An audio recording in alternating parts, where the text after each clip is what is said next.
acknowledged the fact that he has no soul. Hello, everyone. Oh, fantastic, guys.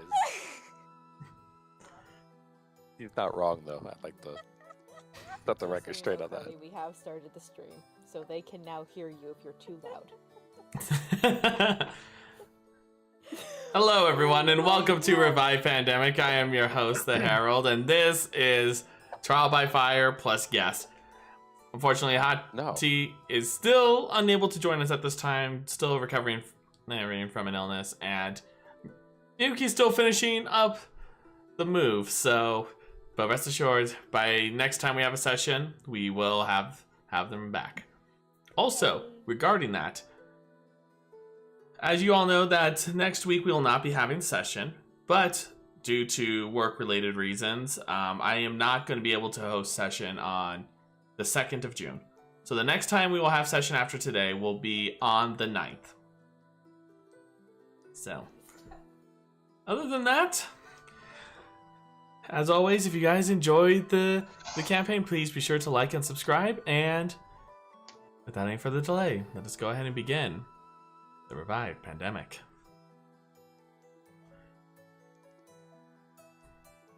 So,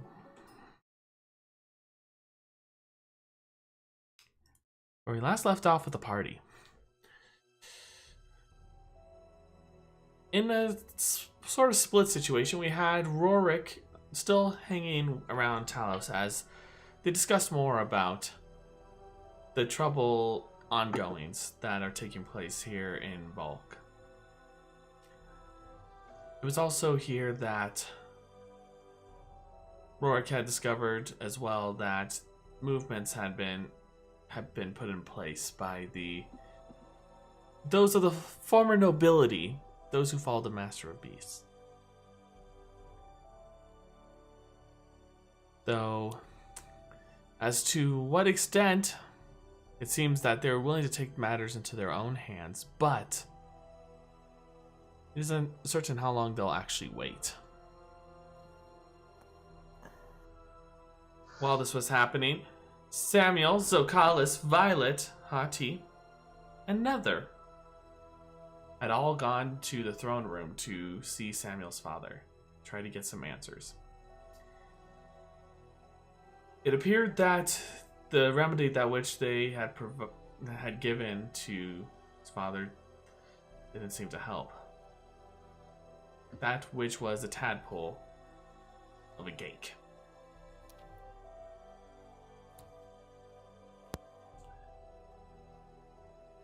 But before his father passed on, it became this horrific monstrosity before them. He had warned Samiel that something was off about his brother. He had been speaking to someone. To what extent remains to be seen. But as the party finished defeating what was formerly Samiel's father, they were confronted by Seraph and the guards, and Inquisitor Anya. After a heated exchange, Samiel had cast a sacred flame against his brother, but was counterspelled by Zokalis. It was in that moment they discovered something strange, illuminated by the light of that cantrip. A winged figure with horns. Though it was only for a brief moment. But they were unable to dwell too long on this, as Zokalis himself was arrested after confessing that he was the one who dealt the finishing blow to Samiel's father. And after that arrest, Seraph told them to leave.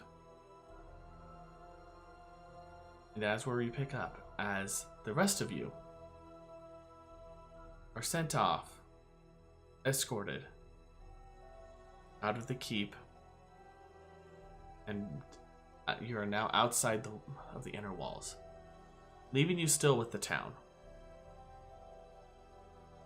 But as you turn and look back, you see that they are a bit more cautious of you now. In fact, you see some are keeping their hands a bit closer to their weapons.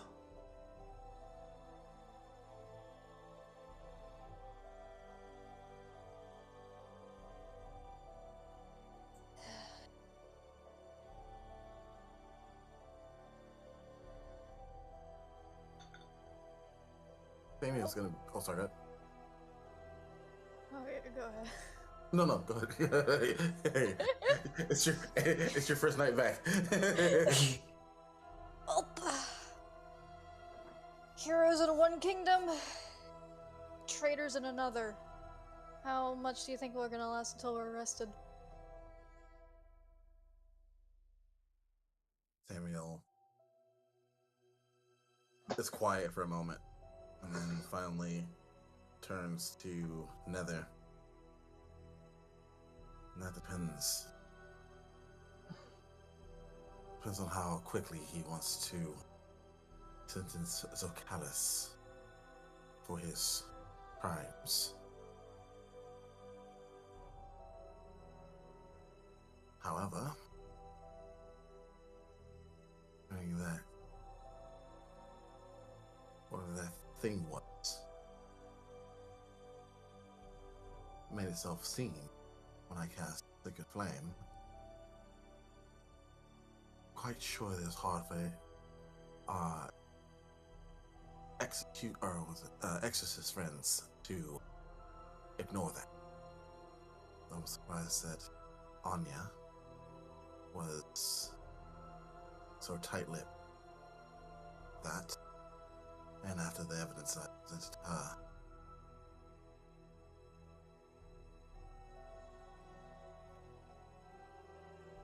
he kind of trails off and goes quiet for a moment, and then he looks back to the keep, and then just turns and starts walking towards Talos's place.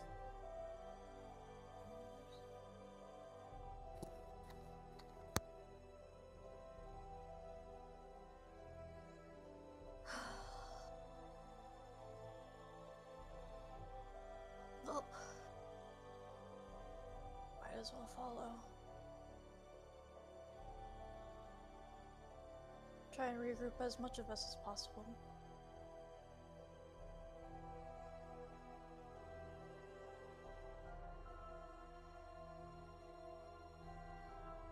What of you, Violet? Violet is very quiet and looks to be deep in thought as they're walking.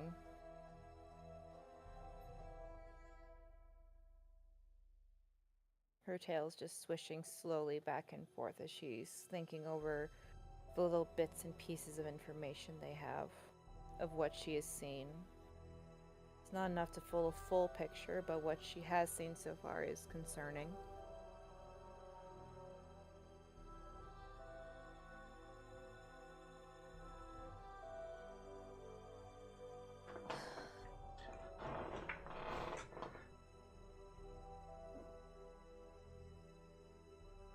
As you are making your way to Talos's place, in the silence, it weighs heavy over you, over all of you.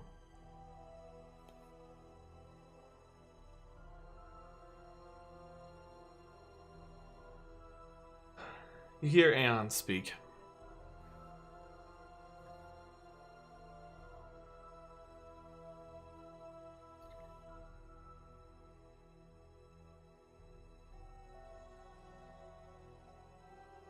If a bear is hungry, goes to eat, does not sleep.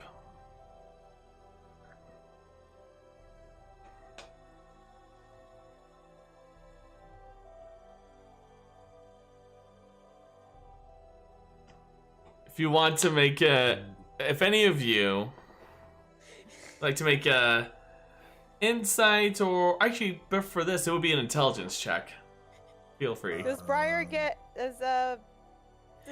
get advantage since she's known him for so long? Sure. Yay. Ah, yes. Intelligence. Ah, yes. 17. Our strong suit. 20. All right, so yep, 14. 14. Okay. Oh. Okay. 9. Should I roll for Yes. Hati? Welcome back. No, you don't need to. Okay. And then in the thing. Show me. Violet's just so proud of him because he spoke by himself unprompted for the first time in a while. Oh my god, he's opening up. I wouldn't go that far. Progress. Okay. Og. I got a 17 on mine, but can you see in the game log? Take a look. Yeah, sorry, I didn't have a roll 20 open. No worries. I'll take a look.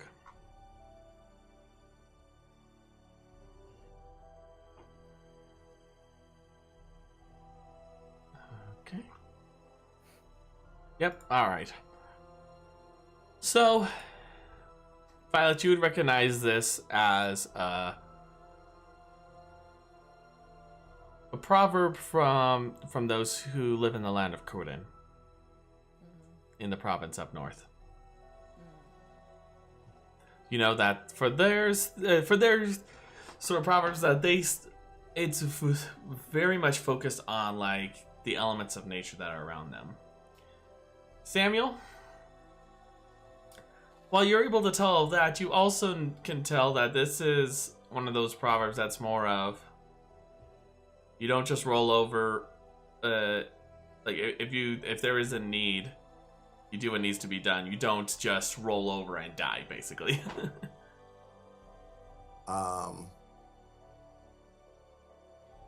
Samiel would kind of turn to Aeon at him saying that. And he doesn't like turn like fully around, but he just like turns his head to the side, and Aeon would just see his eye slide back towards him before he finally just says, "You needn't worry, my friend. Bear's very, very hungry. But for doing so, Bear must sharpen his claws.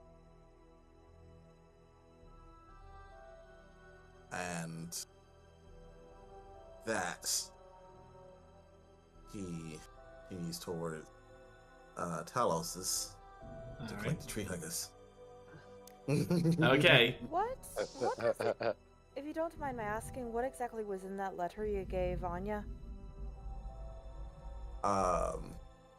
He holds up his hand and casts minor illusion, and she's able to see essentially like a projection of the letter. And the letter reads, "The servant awaits at the border to the south. Bring an offering of blood. Present it and speak the phrase, 'the Baron's Feast.'" And then below that, it's a map of Volk, leading from like the city to like a forested area to the south, with a signature that says "Sang."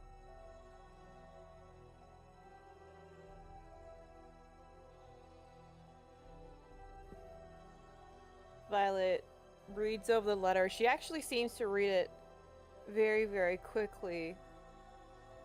Like, her eyes are just scanning over the papers so fast, and then she just nods. All right, then. Time after I left Volk, sometime after I left Volk looking for a cure for my father, came across someone who seemed to know a great my brother. And during the course of my travels of working with an Inquisition member named Earl, we tracked down the individual, and they were part of a sort of a cult. And one of the members had this letter. And as I suspected, my brother was possibly involved in some shady business, which is one of the reasons why I've been so worried. But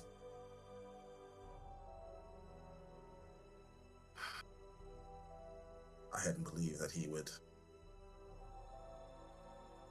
resort to this.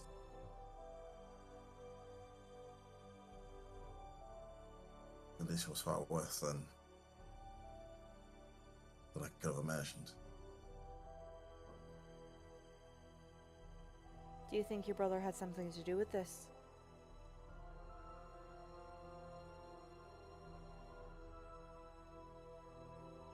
He's always been an evil bastard, but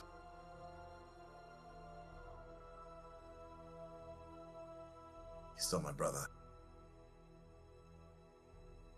I'd like to believe that he wouldn't be capable of murdering our father. Turning him into that abomination.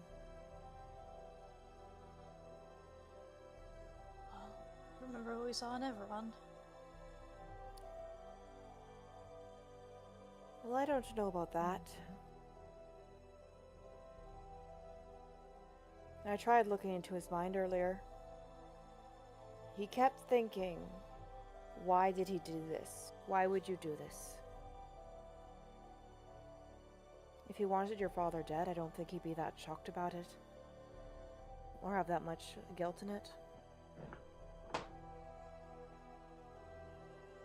Then again, I've only ever met him once, so I can't be the judge.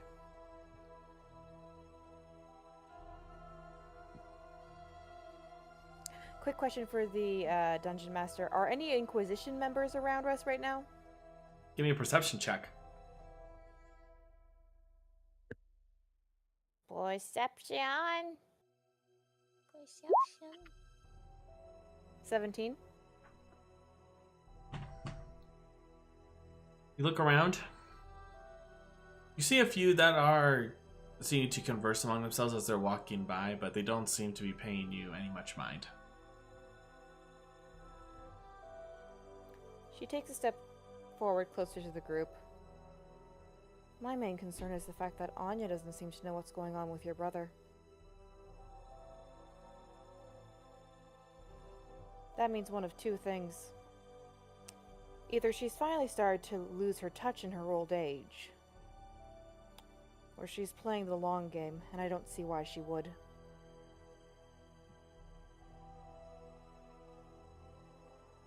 Emil stops for a moment, and then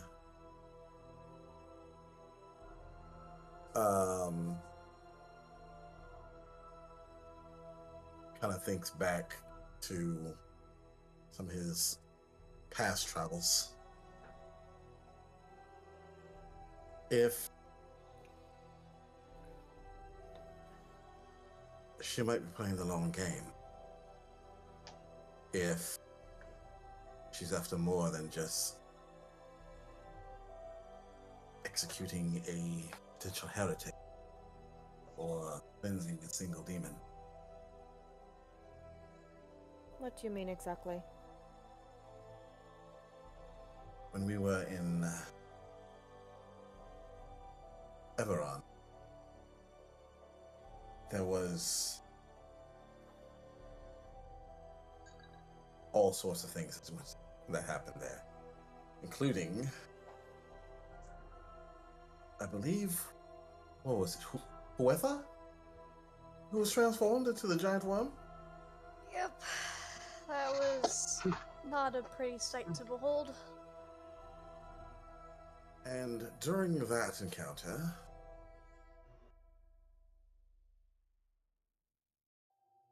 there were other forces at work. and they seem to be after something more than just the one. If this is in any shape, way, or form related to that incident, there might be a bigger picture here that we're not seeing. Well, there was that whole rat cult. I'm sorry, did you say there was a rat cult? Yes. I'm When they serious. found me in Iveron, I was being attacked by a small group of them, along with their very, very vicious commander, who was very quickly dispatched by a woman named Orla. Does that name mean anything to me, Dungeon Master? Give me a history check. Yay. 23. You have heard of... The name sounds familiar, though... At first you didn't really think of it as a name, but then hearing that, it definitely confirms that it is indeed a name, because you have heard... There have been reports among the confessors that there had been this strange figure that would appear and then disappear. Some said that the only thing it would utter is Orla. Not much is known about this Orla, but enough so, but there is enough for people to, at least among your order, to have a bit of a wary eye and hope, and some have even suggested the thought of trying to capture this individual.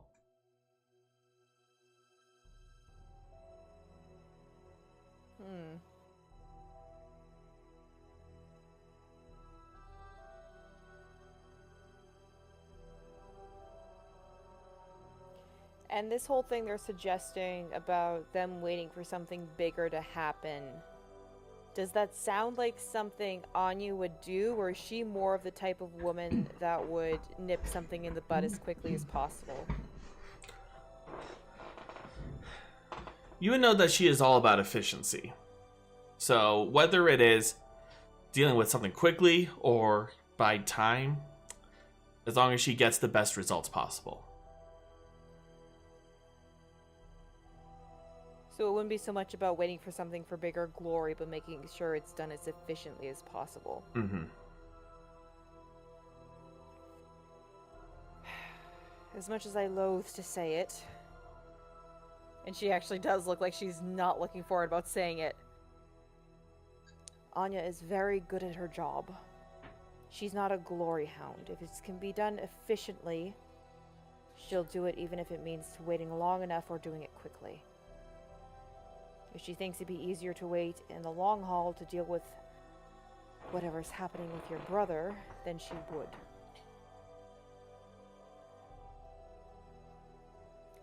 Jealousy? Why? You just hear Aeon say something, but then he just stays quiet. Did Violet hear it? So at the same time as Samuel was speaking, but he just went quiet.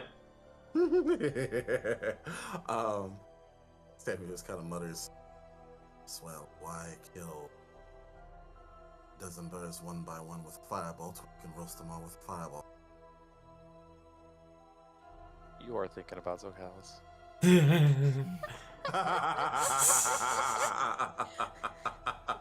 He's always on his mind somehow.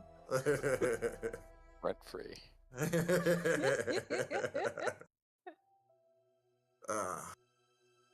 My mindset on you. But no, so he says that, and then still making his way to Talos, he You'll be at his door right now. Okay. Before he opens the door, he turns to Violet. Given your history with this, how likely is it she would have stricken a deal for her own personal advance as it?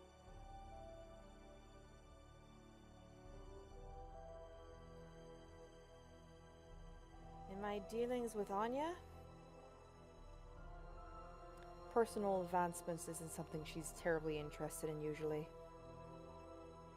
If she can get higher on the totem pole, sure. But not if it means sacrificing efficiency. Seeing the shadow around my brother and the mountain of evidence I just handed to her, and her staying quite terribly silent, I guess safe to assume she might be playing them. Most likely, yes. Either that or she's finally lost her touch in her old age, which wouldn't be surprising either. Again, jealousy. Her tail just comes up and whacks him along the side of his leg. Mm-hmm. Samuel turns to Aeon. Well, it is quite common for people to grow senile. He says that and opens the door. And as you open the door, you always first be greeted by the sound of laughter before. Let me pull this up real quick. How drunk are they? All right, there we go. By the sound of laughter from both Roric and Talos. Before you see both of them holding the glasses of their respective drinks before you hear Talos say, okay, one more time. On the count of 3. We'll go with the preferred hair color of your dream woman. Ready?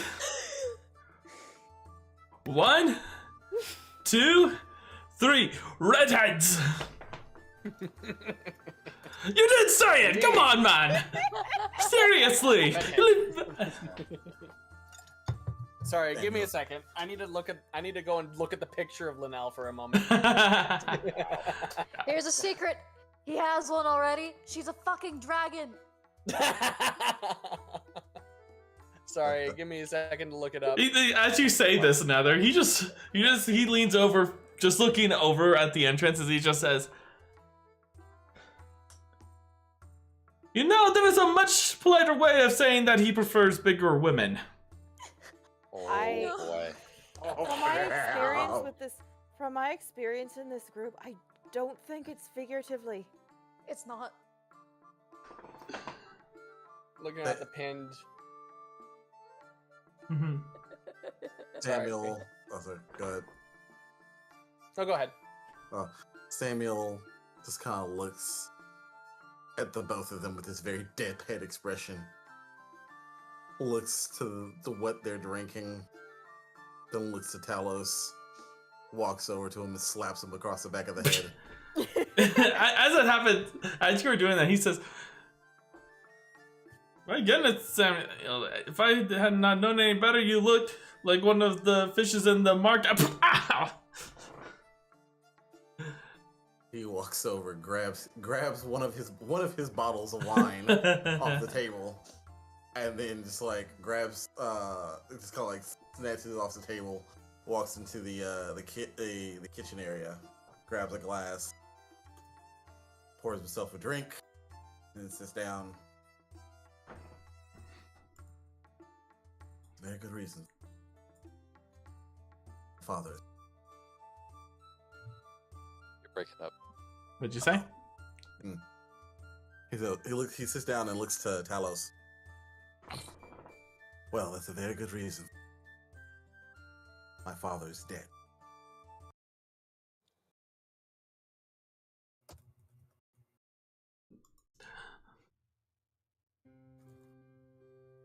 Hold up. Hold up.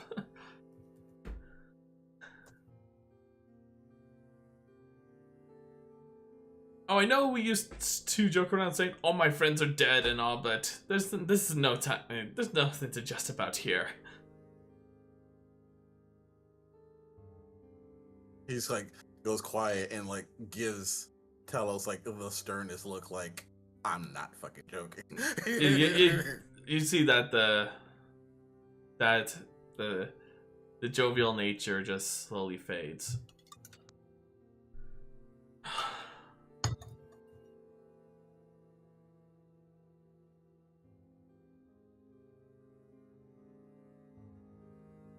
By the willow. We moved location, you,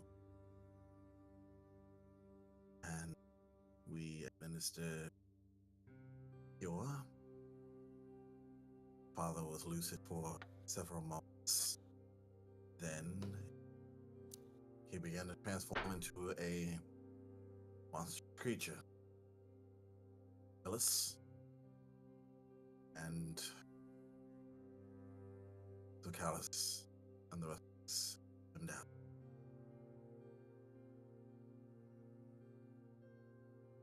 Shortly after, Seraph, along with his new inquisitor friend,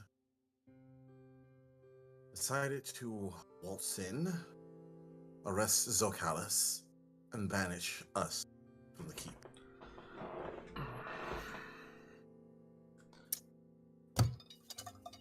Well, there goes that plan. Plan? Samuel's eyes just immediately shift over to Roric, and he says the exact same thing as Violet.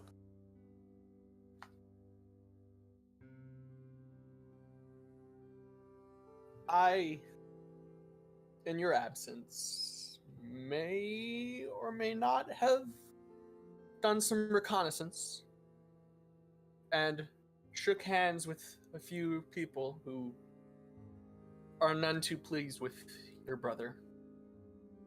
They're gonna have to narrow that list down a bit. There are individuals who used to be within the courts. And they expressed to me their intent to forcefully remove your brother. In fact, they damn near enlisted my help.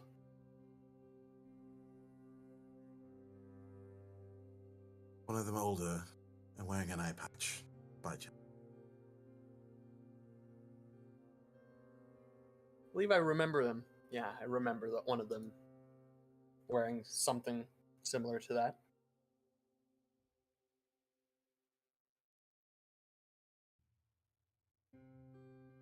Okay. Well, if Vernon is involved, things are going to escalate very quickly. In a good way. A little weird. Potentially. But they're going to escalate very quickly. Mm-hmm. All right. Where were they? Roric glances over at Violet, and he sort of considers just speaking and just straight up saying it. And for a moment, he's like, Give me a wisdom save at disadvantage. oh no! Drunken thoughts, no. what can I say?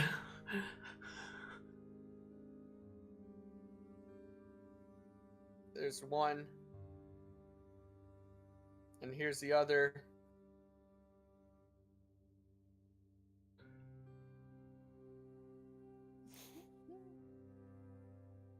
Okay. So that would be an 11. You would find yourself stopping yourself halfway through. So what would you were going to say? I'd say, so if I would stop myself halfway through, I would say, well, I don't necessarily know exactly where, but Talos took me to... That was halfway. Is he looking at Violet while saying this? He like glances over at Violet and then cuts himself off after he says that. He's like, yeah, Talos guided me to... Samuel's anyway. Samuel Detect thoughts. Okay. detect thoughts at him because he's like, so she's reading his surface thoughts. So what are Okay. his surface thoughts right now? Roric? Do I have to roll anything? No, to not try for and surface protect thoughts. myself? Not for surface thoughts. Nope. Okay. So basically, Roric is just thinking, man, I'm so glad that I remembered she was there. God, I'm glad I caught myself, or else that would have been probably would have been pretty bad. Okay, good in thing that case, when she sees that, she's gonna delve deeper. All right. Wisdom saving throw of 18. Unfortunately, Roric, it is a disadvantage because drunken thoughts. All right. This is why you don't get drunk. Yeah, and I'm not currently holding the. I'm not currently holding it like in my hand, the moonblade or the moonsicle, so I wouldn't have any addition to it. So a disadvantage. Yes. Okay. Well, she gets it. Oh. All right. So, Violet, as you dig deeper into his thoughts, you see the various people, like you see the process and how Roric met them, like following Taos to a certain location. You see the marks and him explaining what those graffiti you had seen in the town, what that meant. You also see how the code, you know the code now for what he used to enter the door. You also see the conversation from Roric's sort of perspective of from the nobility, and you even see the Alpha the eye patch, and you also see the halfling that seems to be acting as the leader among them.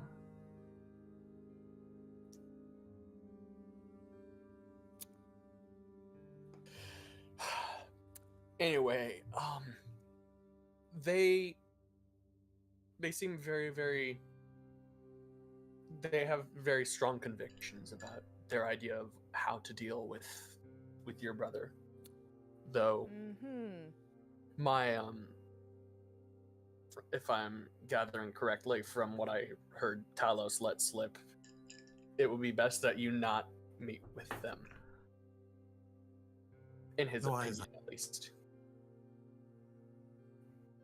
And he says he turns to Talos. And why might that be?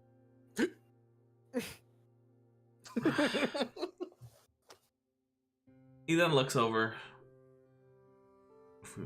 I hate the fact that we're so much alike.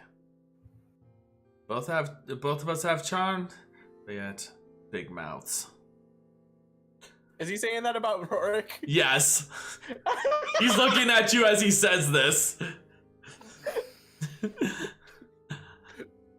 I just look at him just with I just look at him with this face.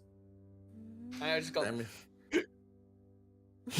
Samuel is far too emotionally broken to even make a tree hugger remark right now. God damn it. So, because they are such wild cards,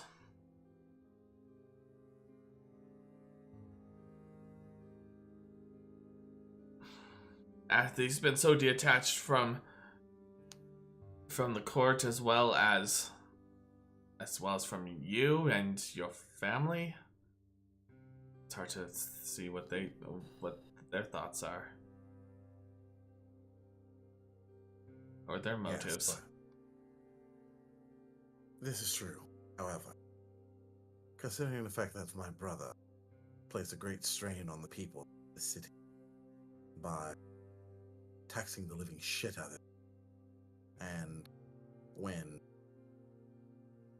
things became more dire, rather than name or deal with them directly, he sought the help of the Inquisition and the execution and the exorcists. Considering that, I can't really blame him.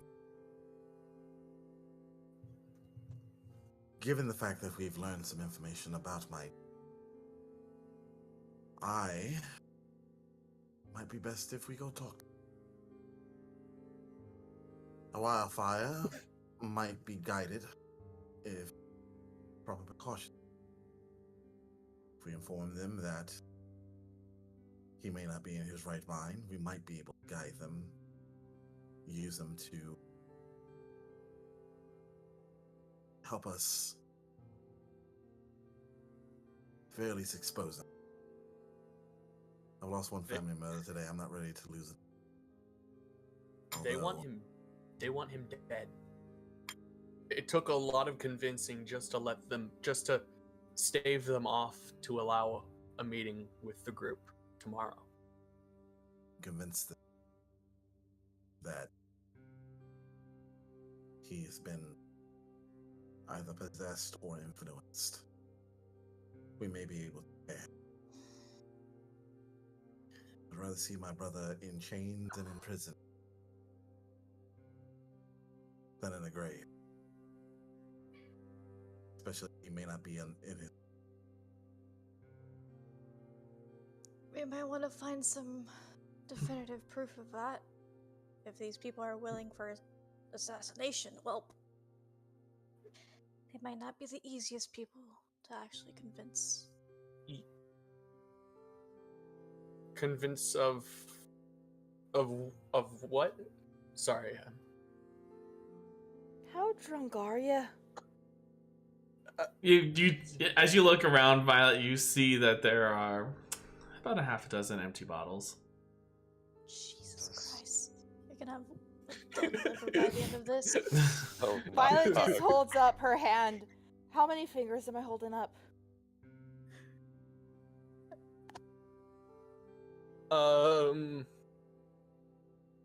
Let me.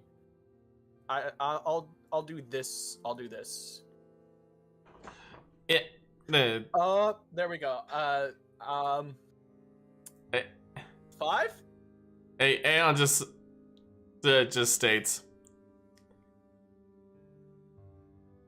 he had to pause and count before answering.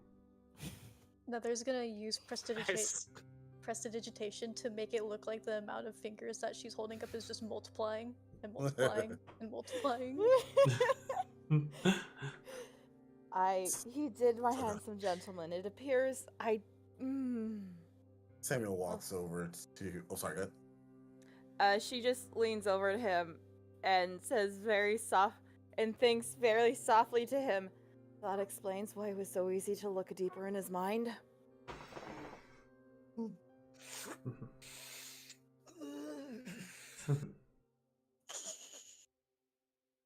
Stop! Stop what? I'm just standing here. Not you! Not you! Him! Who? Stop! Who's he pointing at? Who is he pointing I was at? pointing at Nether. Oh, no, Nether's over. I'm Samiel. That's Nether. I believe he has had too much. I know both of you know how to do that magic image thing. There's one of you. Whichever one. Whatever are you Stop. talking about? I have no idea what you could be talking about. Can I have some wine? It's been a long fucking day.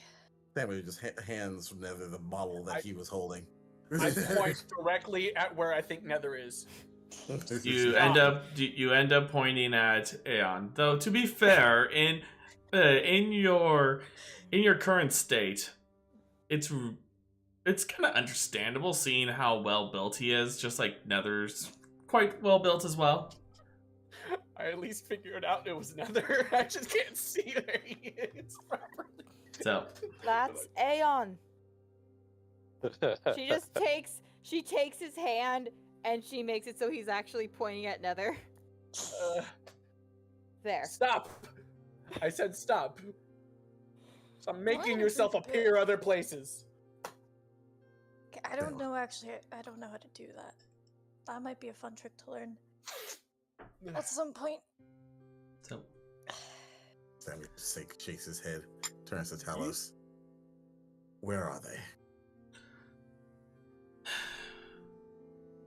really dead set on me and them. I'll guide you. But don't expect a warm welcome. Tomorrow? Wouldn't dream of it, considering the fact that my brother has basically made himself their enemy. And now with the death of your father, who knows what they might hear. Quick question, do they have anything to do with all the cult symbols we've been seeing around town? Perhaps. Are they zealots by chance? Honestly, I can't. I am the worst person to ask that question. Would Samiel know the answer to that question? You have no idea. Because especially considering the time that has passed. Yeah. Would Roric have an idea as to whether or not they are? Given the conversation that we had. You're too drunk. I'm too drunk. Okay, I don't remember. I'm sorry, you are too drunk. But She looks... I think that I think that Violet would know, given she witnessed the conversation. She would have some idea. Would she? The answer Okay, is from the party does not from know. the point of view that she saw, would Violet get the idea of they were zealots or not? Give me a religion check. Because that will depend entirely on what Violet's about to say.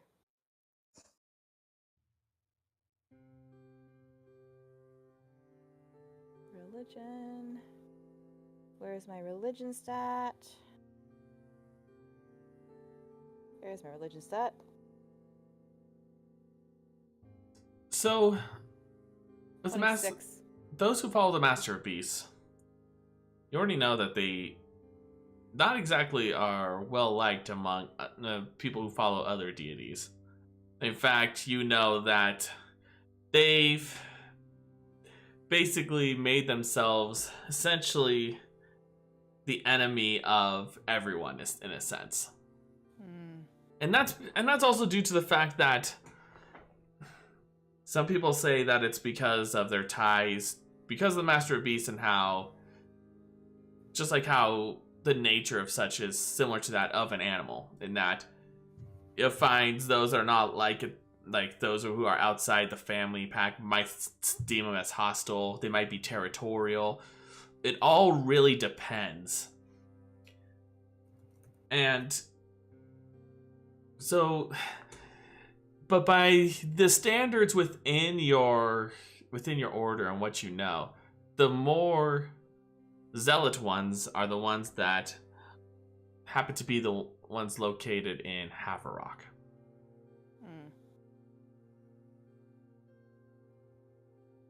See, Violet's thinking about... Player is thinking about how she knows from other campaigns that the more devout ones will kill followers and champions of other religions on sight. Mm-hmm. Yep. That is true. Alright. Here's the thing then. I and Hati would not be safe if we went there.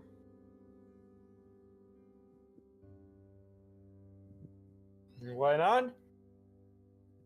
She points to her thigh. I'm a follower of a different deity. The more zealot ones kill us on sight. Mm-hmm. Oh, they have... I mean, I'd like to see it. So try, happy but- Zokalis isn't there right I'm now. a follower of none. Holy shit. Samiel turns to Violet. Considering the fact that I might have some pull with this group's leader, would you trust me to take you under my protection? I trust him with my protection. She gestured to Aeon. Wow. Considering the fact that you did me a great favor by attempting to help me heal my father, would you take my word that I would see to it that you would remain unharmed?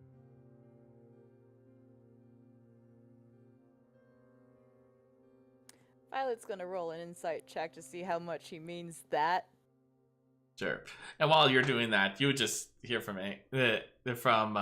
Talos saying, "No, never said this till now, but he looks like he could bench press the multiple people. He can. Speaking from experience. Wouldn't you like to know?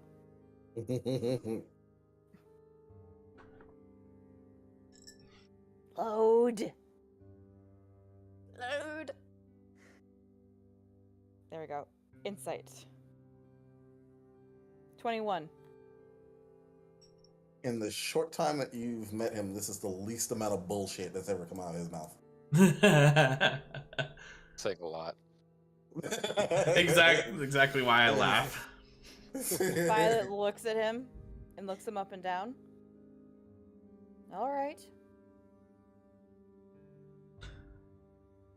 Though I'm sure you can protect her. I mean, you could barely bench press a chair. Samuel just cast. Made out of balsa wood. Samuel just cast Mage Hand, and you just see this red spectral hand fly over to Talos and just put his hand over, just like, do this. If it means anything, I second it. You're an honorary member of the Trial by Fire. I refuse. Don't have a choice. Surprise refuse. adoption. It doesn't matter how much you refuse, you're still an honorary member. I still refuse. You can refuse as much as you want, we will still see you as a member. She looks at her handsome gentleman like, what? I don't know what's going on. What do I do in this situation? As you look at him, he just places a hand on your shoulder and looks at you in the eye and says, "Congratulations." You realize we're a package deal, so you're a part of these idiots too. And then he just looks at them. And then looks back to Violet. You're with us So now. you're saying I'm stupid as them? Depends on the day.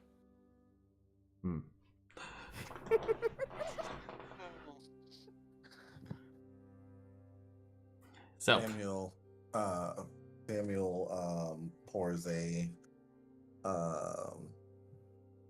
he holds up the glass that he he's been holding for a while.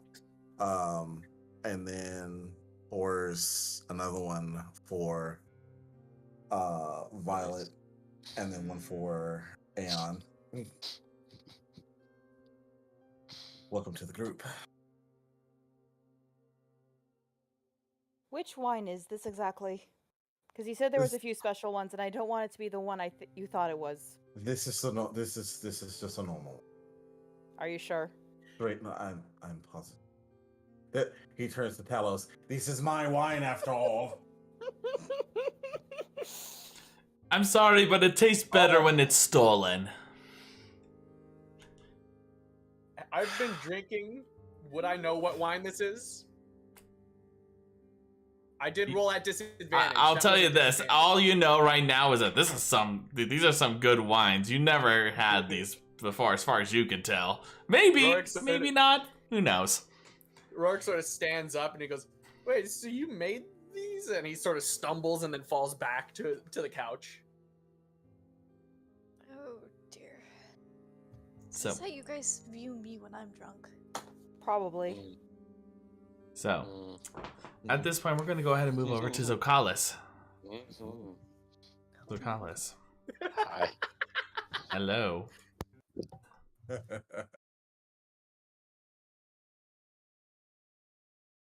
So you are within. You're currently under house arrest, staying within Samuel's room. You do not find anything that seems to. But you initially look for drinks, but you don't seem to have much luck in finding them. Makes me sad. As you remember that Samiel looked in his various spots before and found them all missing because of a certain tree hugger. What do you do?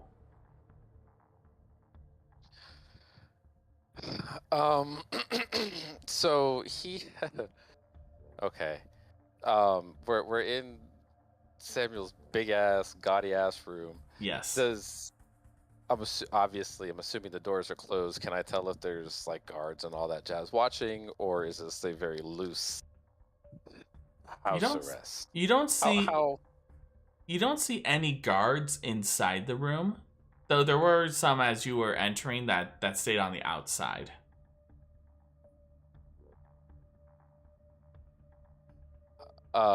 He sighs for a bit, and then goes and sits on.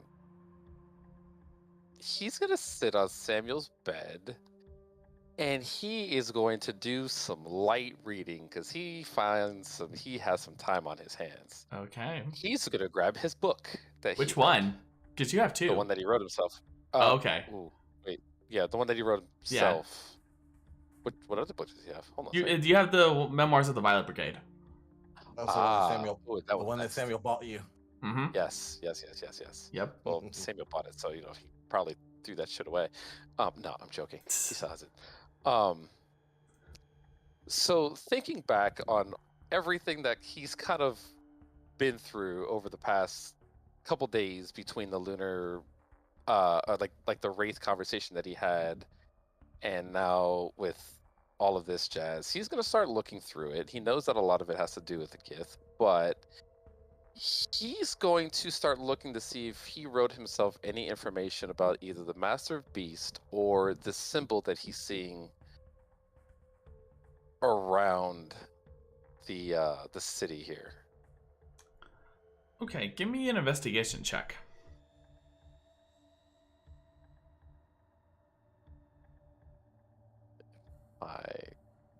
There we go.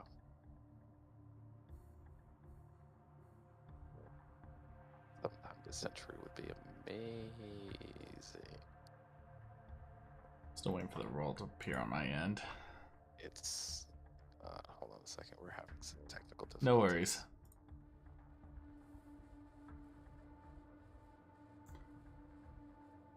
Find that. I did see one in the. I do see that it appeared in the game log. I'll be more than happy to roll that again and roll 20 if you like. I'll allow it. Oh, fantastic. Look at that. If only I had my sombrero, like that guy in the meme. Actually, so that's only a 9, so... You look... As you're looking through, it takes a bit of time, and a lot of stuff you find seems to mention the Master of Beasts in passing. As of right now, you seem to find more focused on the Lord of Twilight. Though, it almost seems, but from what you see that's mentioned about the Master of Beasts, it almost seems to be that as if it's like a comparative in a sort, like comparing the different deities. In what fashion? What kind of comparisons are we making? Such as, for example, how each one deals with different aspects of nature differently. Where, say, the Master of Beasts views were creatures as those who are basically, from the viewpoint of either they are children of the Master of Beast or they were blessed by that deity with that gift. And comparing that to, say, like the Lord of Twilight, where creatures of the night are seen as much more sacred, I guess you can say. You see others such as how each one has a view on, for example, in dealing with conflict, the Master of Beasts, they view it as you pretty much destroy your enemy, and that's it. That's all it basically is saying. But with the Lord of Twilight, you see that it's also mentions how for them, you must stand and fight to the end. Which especially considering how you remember from the dealings with Lady Kishara, or at the very least, the second time meeting her in her vampiric state. You have a good idea where you got some of your information from.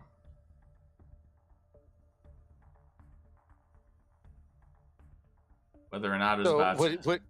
Would he recall that Lady Kishara was probably more inclined to be a part of the Lord of Twilight? From what you recall, yes, especially because when you had that conversation with her when you were in what's the name? I'm blanking on it. It was not Ursulonia. It was Warlock, yeah. How it was explained how she actually got back into power.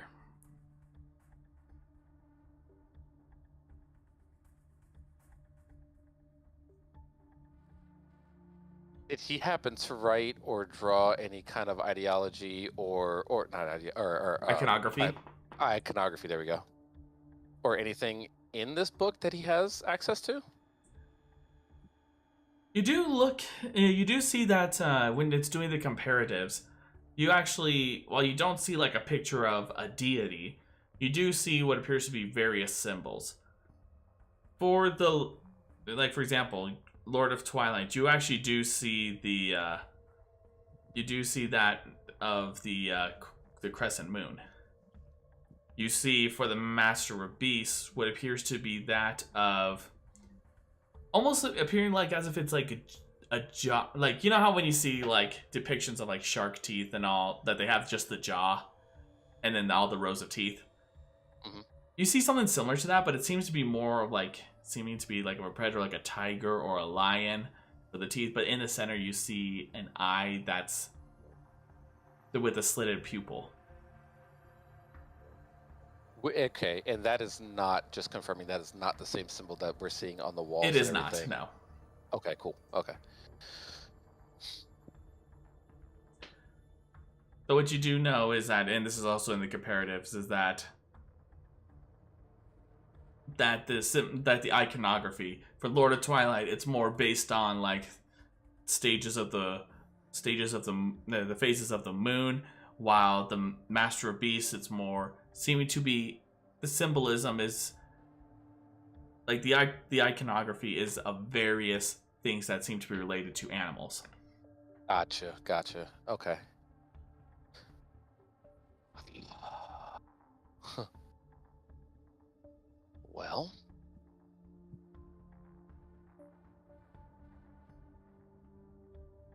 there's a lot going on here, and none of this makes sense. And he like closes his book, kind of frustrated. It's just he's just gonna kind of spend his time meditating and poking through Samuel's personal effects, because why not? I'm sure it's not the first time he's been in this room, but it's probably the first time that Samuel's allowed him to be in this room by himself. So he's gonna start poking around at anything that he could would either help him one up Samuel in a later time, or give me an investigation check. Anything that would remind him of his past and his old friendship with him or whatever. Gotcha. You said investigation? Yes.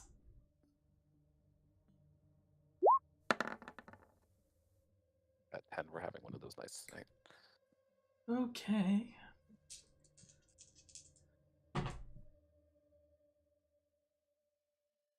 Okay, I guess the dice definitely decided on that. I rolled the same thing twice. Anyways. So. You're looking around. You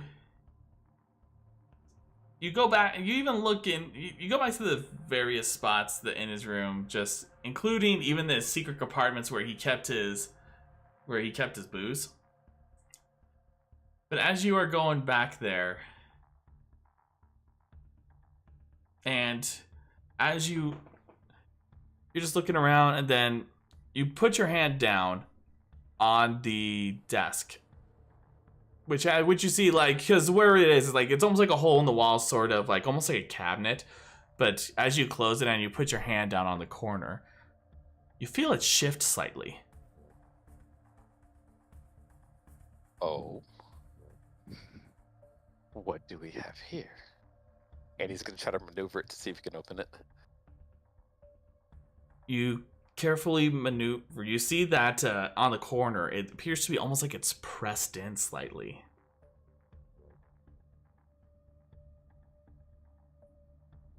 Almost like as if it's like it's not a full part of the desk.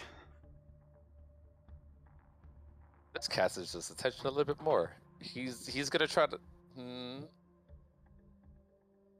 Yeah, he's gonna either try to pull it out or see if he can open this in some capacity. And how are you doing that by trying to open?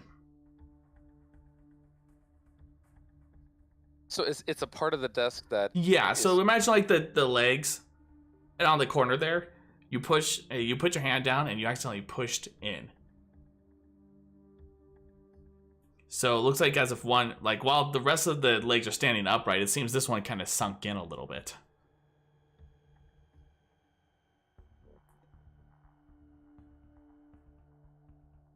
He's gonna.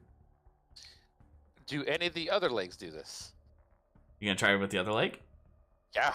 Okay. You do it to the other leg. Which one? The ones in the back or the other one in the front? Other one in the front. Okay. And as you go and push down, it moves as well. And as it does so, you notice the desk slowly, the rest of it slowly descends. Flattens even. Almost like it's part of the ground, like part of the floor. And you see there a narrow entryway. Oh, he laughs. You recall, right. you recall also that the times that you would meet up with Samiel at the tavern, that you always wondered how on earth did he get out without. This makes so much more sense. He would have himself a secret passage in his own room.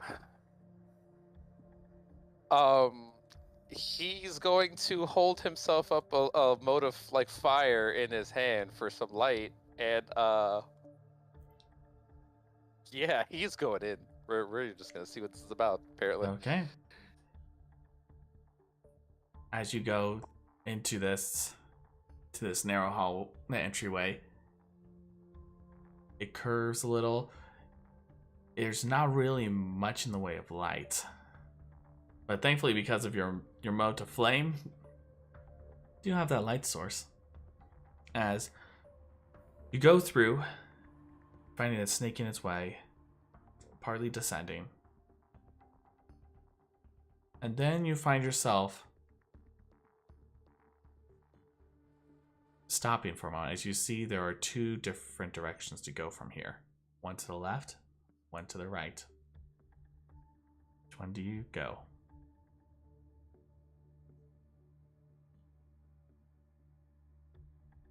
Both look relatively identical.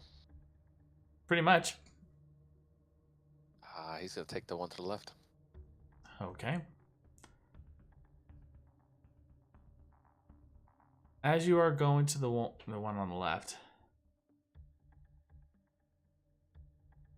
definitely feel it get narrower. In fact, it gets to a point where you have to, if you're going to continue any further, you're going to have to press against this, your back against the wall and continue onward. Tight spaces. We know how much he loves tight spaces. Yeah, he's gonna keep on going though. Okay. As you continue onward, going through this tight space.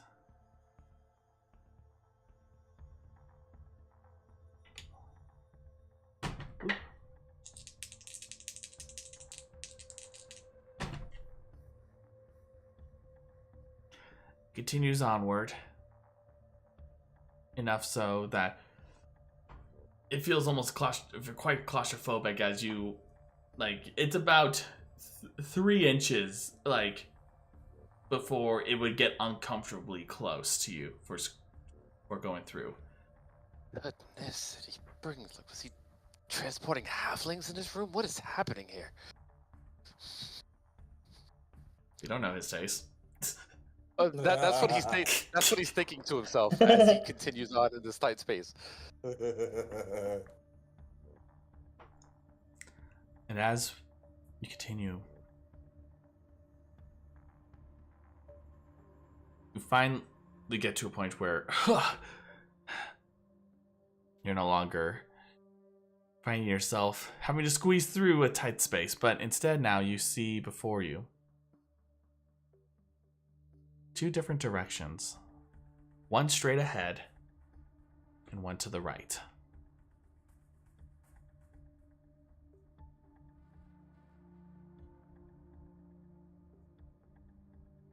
Still doesn't seem like any light or anything different coming from either way. They still look relatively identical. Give me a perception check.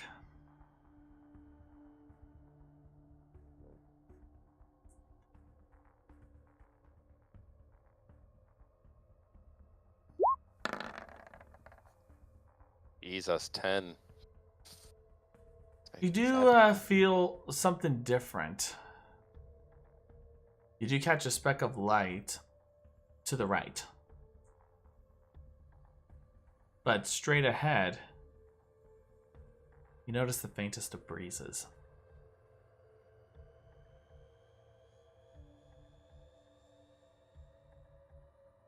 He's gonna follow the light. He's gonna go to the right. Okay. So you go to the right where the light is. And as you continue,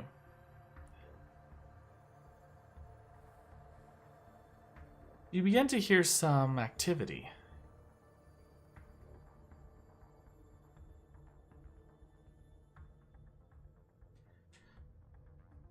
As you are continuing, you find yourself still with relatively comfortable space this time around, but you feel it get warmer.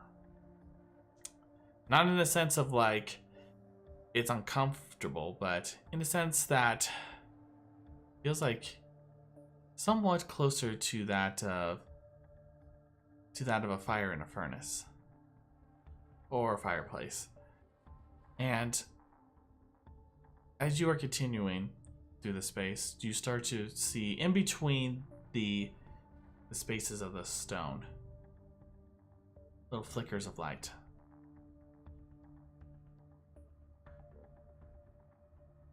Is he able to look through the stone? You most certainly can give it a shot. He's definitely going to try. Okay, go ahead and give me a perception check.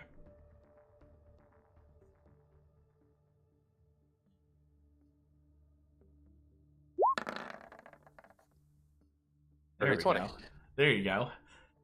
You're able to find a spot that's in bare that you can look through, and you notice that this time around you are looking into what appears to be that of a study with a crackling fire. You notice that this wall, while it is solid and all that, it's very much in the sense of like very much a hiding sort of wall. Think of like if you've seen the movie Encanto, you know, where Bruno is going. Oh yes. Yeah, where he's like who sees the dining and all that stuff. Really. Basically, like it's similar to that. Like it's well insulated and all that, but you can see just enough.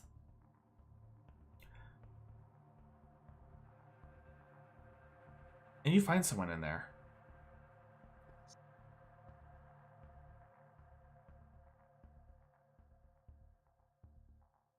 Seraph. Roric. Pacing. You see that seems to be pacing back and forth in front of this fire. Just seeming quite frustrated, angered even.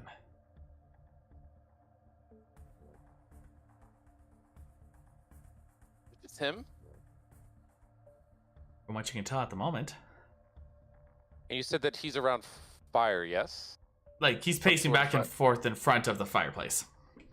On either the wall behind him or the floor around him, is he emitting any kind of shadow that looks sketchy? You do not see see any sort of sketchy looking shadow, but you do notice something. Like, well, you don't see a sketchy shadow from him. You see another shadow, however.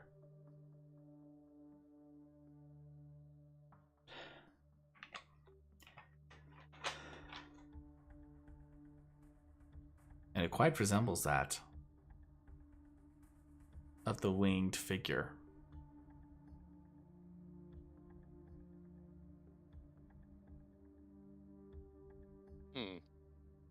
Just a shadow, or can I actually see a figure this time? Like, make out details of a person or thing? As you are continuing to stand there, you begin to hear Seraph speak.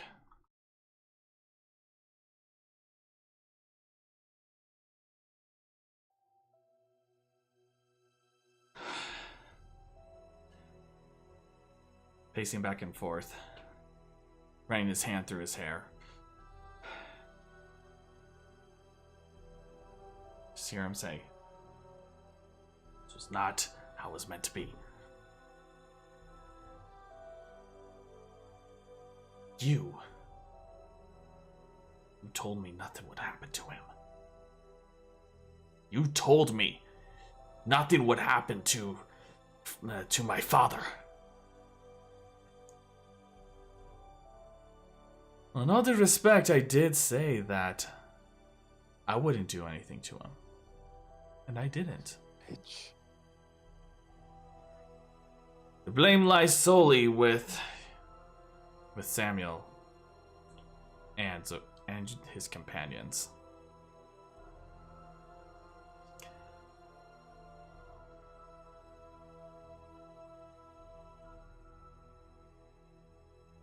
If they had kept him petrified, there would not have been any harm to him. But they decided to remove it. And lo and behold, this is what happened. Your anger towards me is not justified. If you really want to get back, you'll need to go after them. Oh, trust me, I am not forgetting that. But I also am not forgetting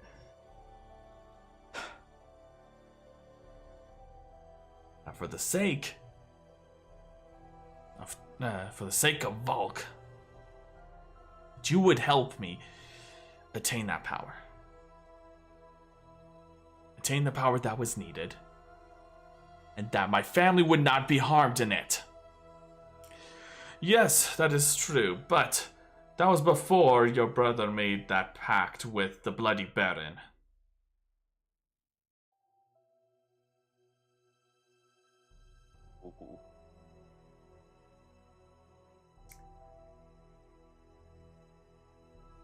Even though when he made that pact, there was nothing I could have done.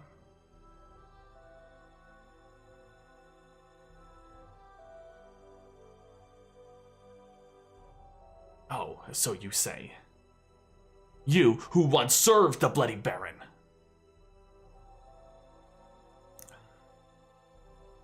Indeed, I did at one point.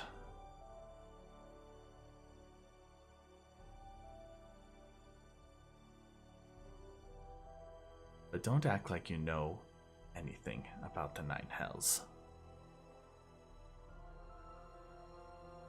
I've kept my end, and I'm continuing to keep my part of our pact.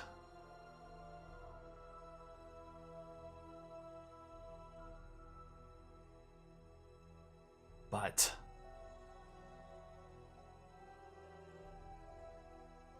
keep in mind, when you make a deal with the Fiend,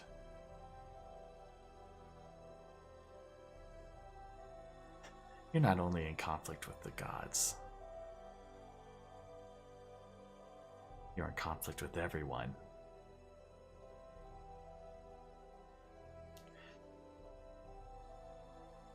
But rest assured, I will continue to keep my end of the bargain and help you deal with this threat.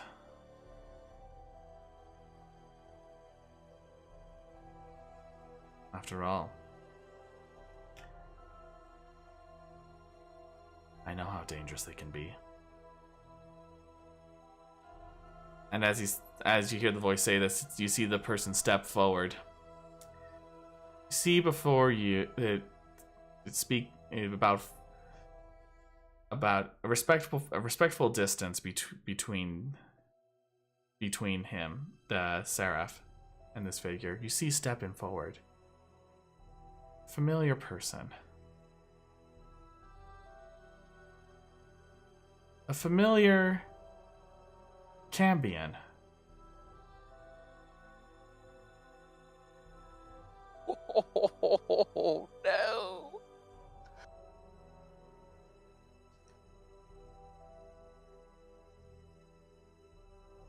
One whom you have seen back in Iveron.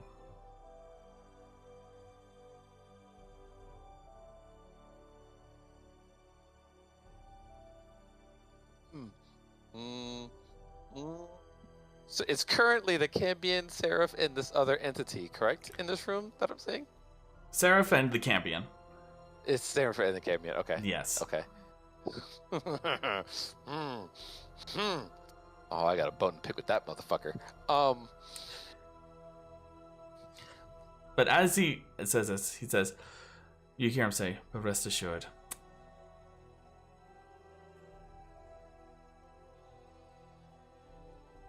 we have some extra help.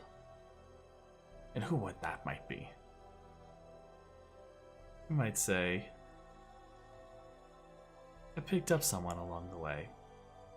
And you just see him gesture with his finger. And you just see stepping forward Miyuki.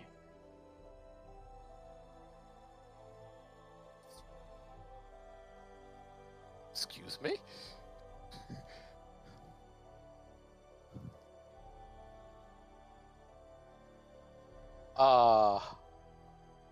Miyuki's there.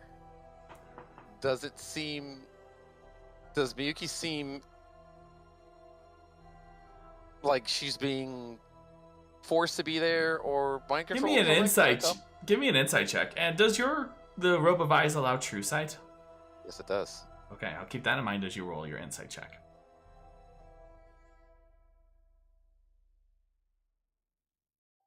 Oh, I'm a little not okay right now. You said insight? Yes.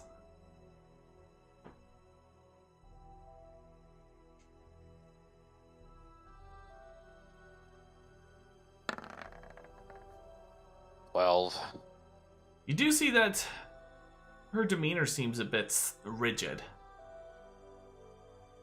You do notice that. And with your true sight, you do notice that her eyes are not giving that blue glow or seem natural in a way. In fact, you see there's almost like a tinge of red along the pupils.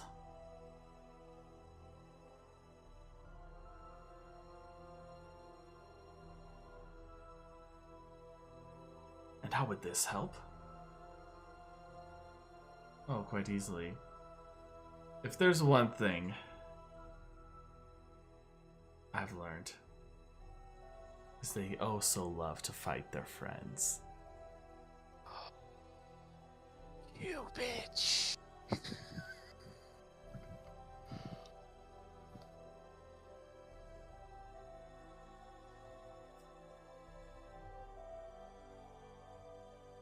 Get a message out. Okay.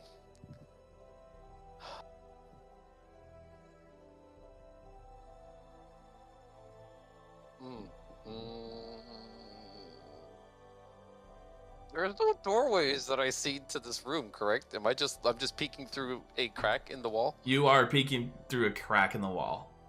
Fuckers.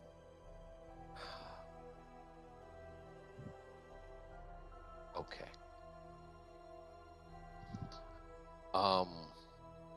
He's got to find everybody else.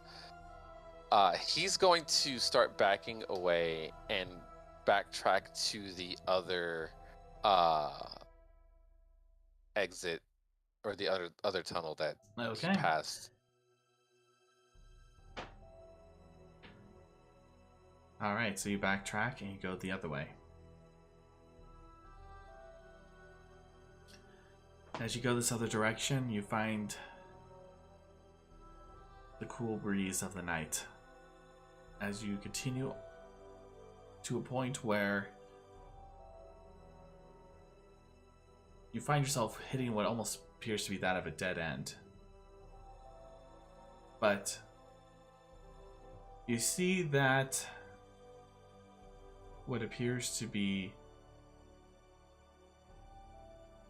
an imprint of a hand on the stone.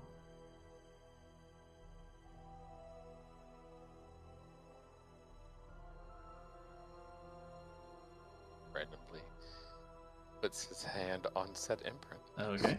And as you do so, for a moment you just see the stones in front just move in different directions, just press, almost like they were flying off in different directions too, against the against the walls in this sort of hallway. And you find yourself looking out into get a view of the city of Volk. And you see what appears to be that of a natural staircase going down this hill.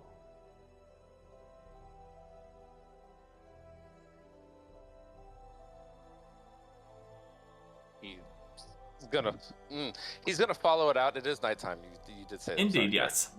Okay, so he's gonna follow it out. He's gonna try his best to be a bit. He's gonna try to stay out of the sight of people because he knows that he was arrested. And once they realize he ain't in that room anymore, it's probably gonna be a problem. Okay. He's going to make his way back to Talos's place. Okay, I'm gonna. And are you trying to get there stealthily? yeah, absolutely. Okay. Go ahead and roll me a stealth check.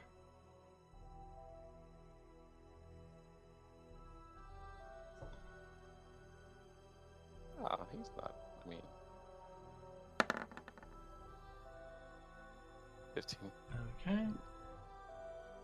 You carefully move your way. Find yourself dodging each and every way as you're going. Then at one point, you notice that some people seem to take a look into the direction you're at, but you hide away. But you notice that it's probably not a good idea to have the flame still going in your hand. Flame goes out. Flame goes out, and then you continue onward towards the home of Talos. And we're gonna take our break there. Got it. Woo! The party's back asshole. together again. Kinda. Kind of. We're not okay. Bitch. No, we're not okay. I No, we're fucking not. called it. I fucking called it. You did call it, but this God is damn It- it. this is pretty bad. This is fucking bad. I hate that Yeah. I was right. I'm just gonna smile and nod and agree. We'll tell you at the break. Yeah. Okay. All right. Well, don't. All right. So we're gonna go take our break, everyone. Don't go away. We'll be back with more Revive Pandemic. Yeah.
Welcome back.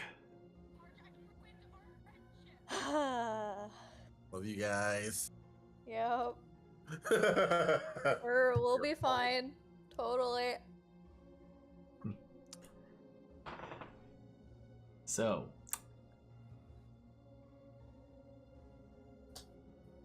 let's go ahead and pick up where we left off. So, we're heading back to where everyone is getting ready to rest up for the night. Before you suddenly hear a at the door. Oh, fuck. Roric starts fumbling for his Nope. arbalest, but Nope. Sit. Sit. Samiel goes over to the door and like kind of takes like a tactical stance. You see- Violet goes over as well, and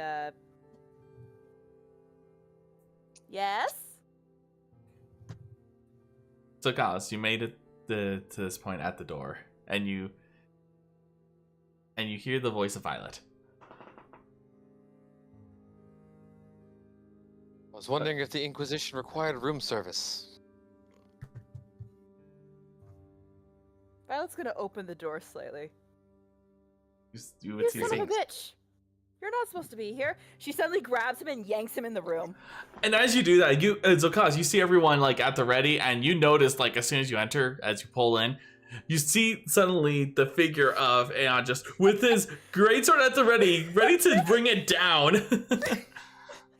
Hey, she's attacking me! Samiel just turns. She to like has Aeon. like two fingers pointing at her, and like Yeah. with his hands up, and his like his two fingers are pointing at her. Hit her! He just looks. That would not be appropriate. Just puts the sword away. Not saying anything else. She closes the door.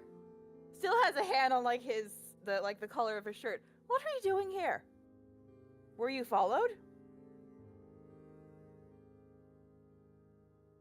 It's possible. How do we know it's the real Zokalis? Without missing a beat, he like points a finger over to Nether, without even looking at it, and goes, "Do you still sleep with no pants on?"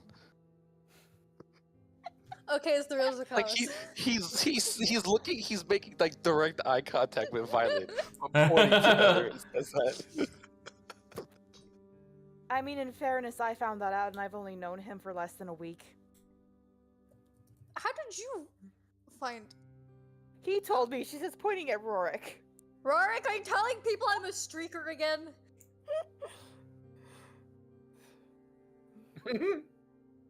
He's still drunk. And Samuel just kind of mutters, "Did he have a?" Did he have a star? No, did he ever stop? did he ever stop telling people that Okay. Nether was a sticker? Or just Okay. tell us something further back, something that only he would know since you seem to know him so well. She says, gesturing to Samiel. You're not supposed to be jumping, young man. Oh, look at Oh. him. Like, Oh. expression. He wants to provide the serotonin, even though he's still recovering. No. So Samuel just kind of turns to Zokalis and just like crosses his arms with his look of just at the ready. You have your arms crossed. Yeah, so he's just kind of like, Okay. like, I'm waiting.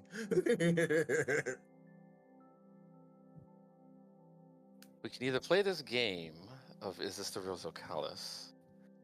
or we can start answering a couple questions, like A, where's Miyuki?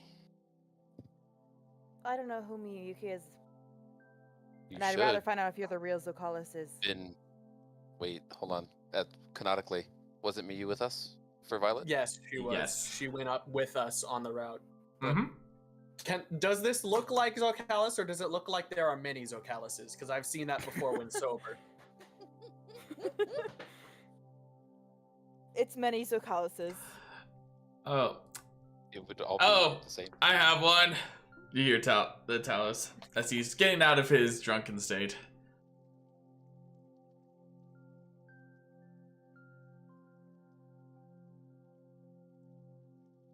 What is Samiel's body count? We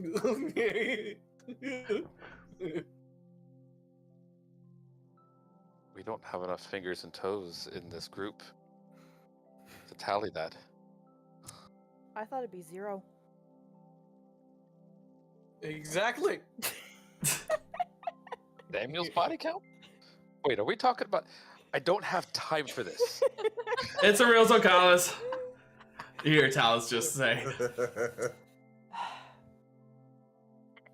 I know, because he would answer, but then say that we don't have time for this.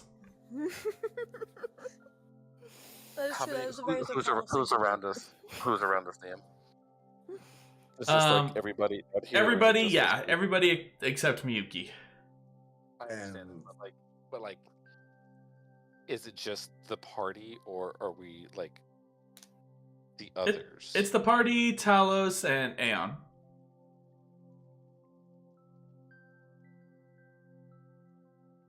So, first and foremost, a secret passage in your own room, really? What do you think I got out every night to go drinking? He says as he takes a swig of his wine. Something tells me you never walked by your brother's room in your many, many tunnels down there. I just did. Wait. And I can tell you one thing.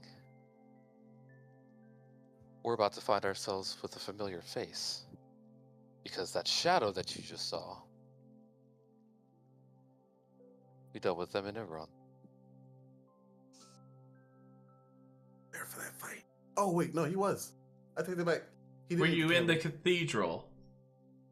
I wasn't in the cathedral, but we were in the. Was the Kimian there during the Hwitha fight? Nope. No. Okay. Nope. Then I didn't. Yeah, I have no idea. Don't fucking tell me.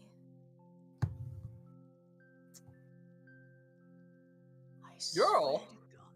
He's made a It's deal with the Cambion. Oh.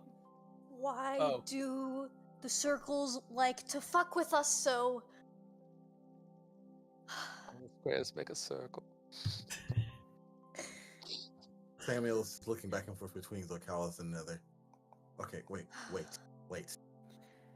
Cambion, explain. A fiend. He's made a deal with one. For some reason, to help your kingdom gain power. In the meantime, they're the reasons why your father was petrified. However, they didn't think that we'd find a way to unpetrify him. So according to Seraph, and more so the Cambion, your father's death is actually on us. Violet, go ahead and give me a religion check at advantage. Woot. This is for the Cambion. And Samuel, hearing this, kind of like turns and paces a little bit, and like you can see him, he's kind of like his mind is like winding backwards a little bit, thinking back to something, and he just kind of just like quietly just goes shh. Okay. That's a 32. 32. Oh my God. Damn. So, you would know as part of your job, especially even though you're not of the Exorcist, you know well about the Cambions. Cambions, you would know, are the result of usually of an offspring of, say, a humanoid and a fiend. More commonly, it's often because of an incubi or succubi. Now, one thing that Cambions are notorious for is while they do have some charm-like abilities similar to that of an incubi and succubi, They are more. The best way to describe it is they're more the kind of people to work in the shadows and start causing disruptions in various ways. It's not uncommon for them to do it in, say, a village, a city, that they for some goal to go about causing chaos for whatever goal that may be, whether it's for a master they serve or for their own gain.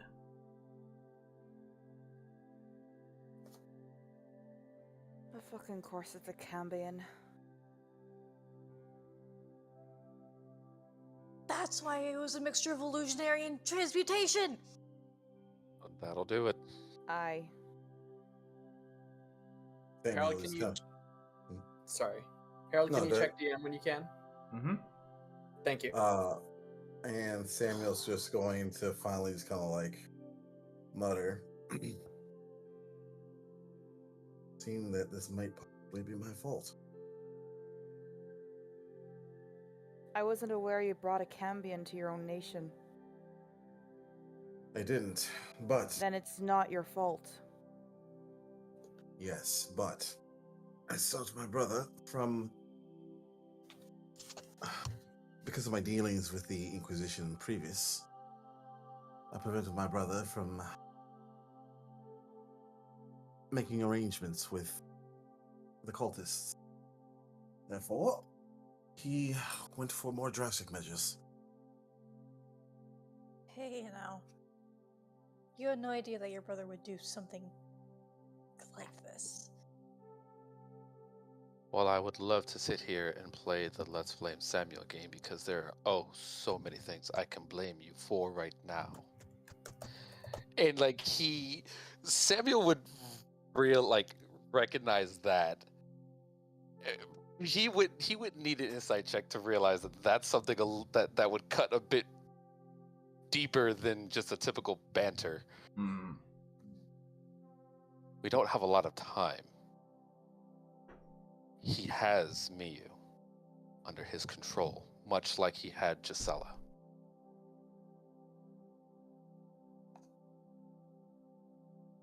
That's not uncommon with Cambions, unfortunately. Not something I appreciate. Please tell me Roric actually has his hand up. Probably. I need to go to the restroom for a minute. I need you to sober up, and he loses That's his why shit I need to go to Roric. Roric's like, that's sort of the reason why I need to use the restroom. Then go use the restroom. Mm. None of us are stopping you. Why would we stop you from going to the bathroom? I think it's what school teachers used to do to students when they were being misbehaving. That's cruel. Well, no, that sobered him up. Roric gets up and starts making his way to the bathroom, stumbling over. He shuts the door behind him. If anybody is listening at all, you would hear a cork being pulled, and then retching. No, I'm not listening. No. What I'm doing, Not interested. specifically, what I am doing is I'm taking a sip of holy water from my water skin. Give me a Constitution save at disadvantage. Okay. Oh no. Oh shit. She leans over to Zokalis, since she's still beside him. You know, if I had more ingredients, I could have gotten rid of that quite quickly.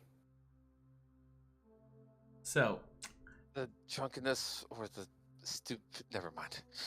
Not the stupidity, the drunkenness, though. so Roric, Oh no. you empty your stomach, Uh-huh. but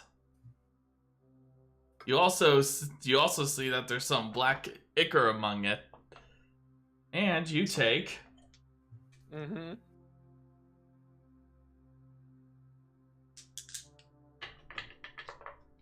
Oh no, this is the wild magic damage. no. That's a Oh, lot God. of dice. That's a lot of That dice. is a lot of dice. I hope you have healing spells on you. You take That's a long 20. rest. Roric, you take 20 points of radiant damage. Oh, Oh, damn. I'm a cleric. Of course I Damn. have healing spells on me. In this moment, you realize you're currently possessed.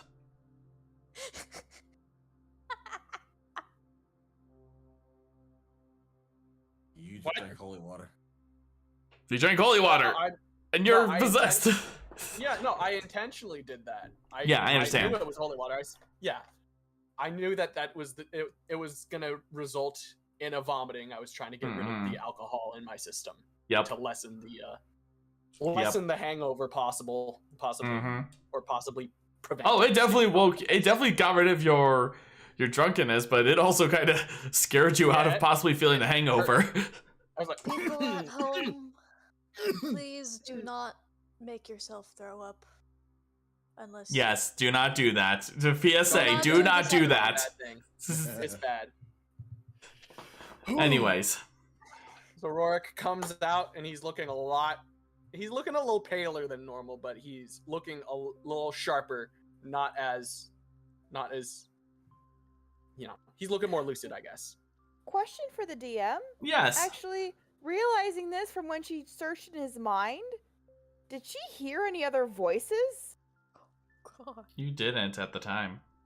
Okay. Though you do notice something odd about Roric. Like Roric, he didn't clean like while he didn't clean up from his mouth all that much, you do see that there's a little black ichor from the corner of his mouth. I'm fine. I just didn't want to be a burden for tomorrow. You didn't clean groaning up. and complaining. You didn't clean up. Sorry. I wipe it away. That is Anyway, gross. hearing about Miyu,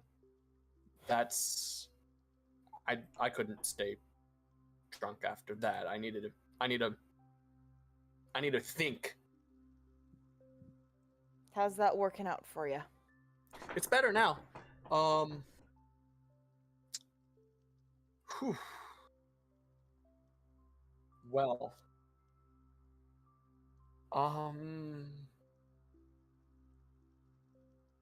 This is going to be a lot more difficult than it should.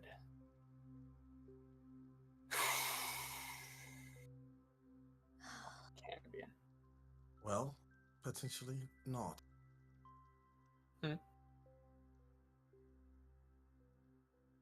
Have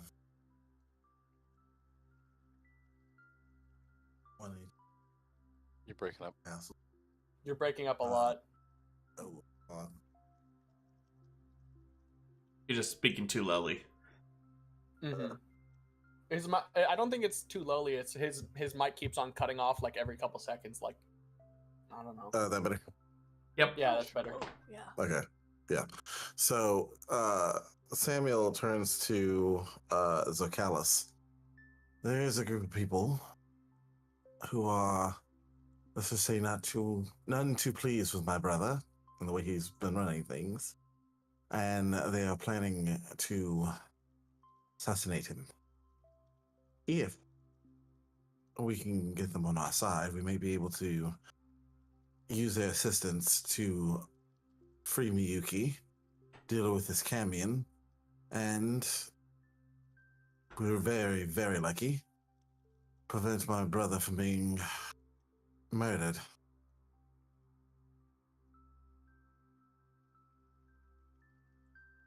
Fine group of people.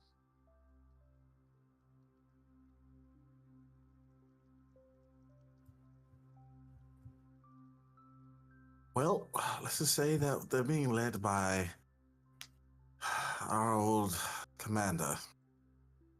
And you see Samiel actually looks a little worried at that prospect. Apparently, he's a man with an eye patch. You remember Renan? Hard to forget him. think I have his boot mark still on my back. Okay. That both complicates and makes things a little simpler all at the same time. Whatever our move is, we need to get to you immediately.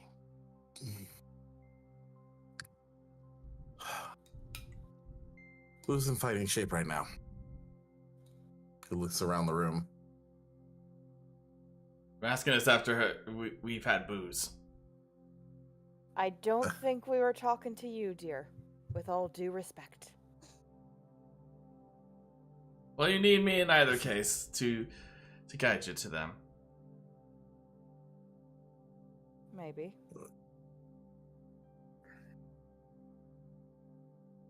If we leave now, we can rest there while we discuss matters, or we can rest up and then go.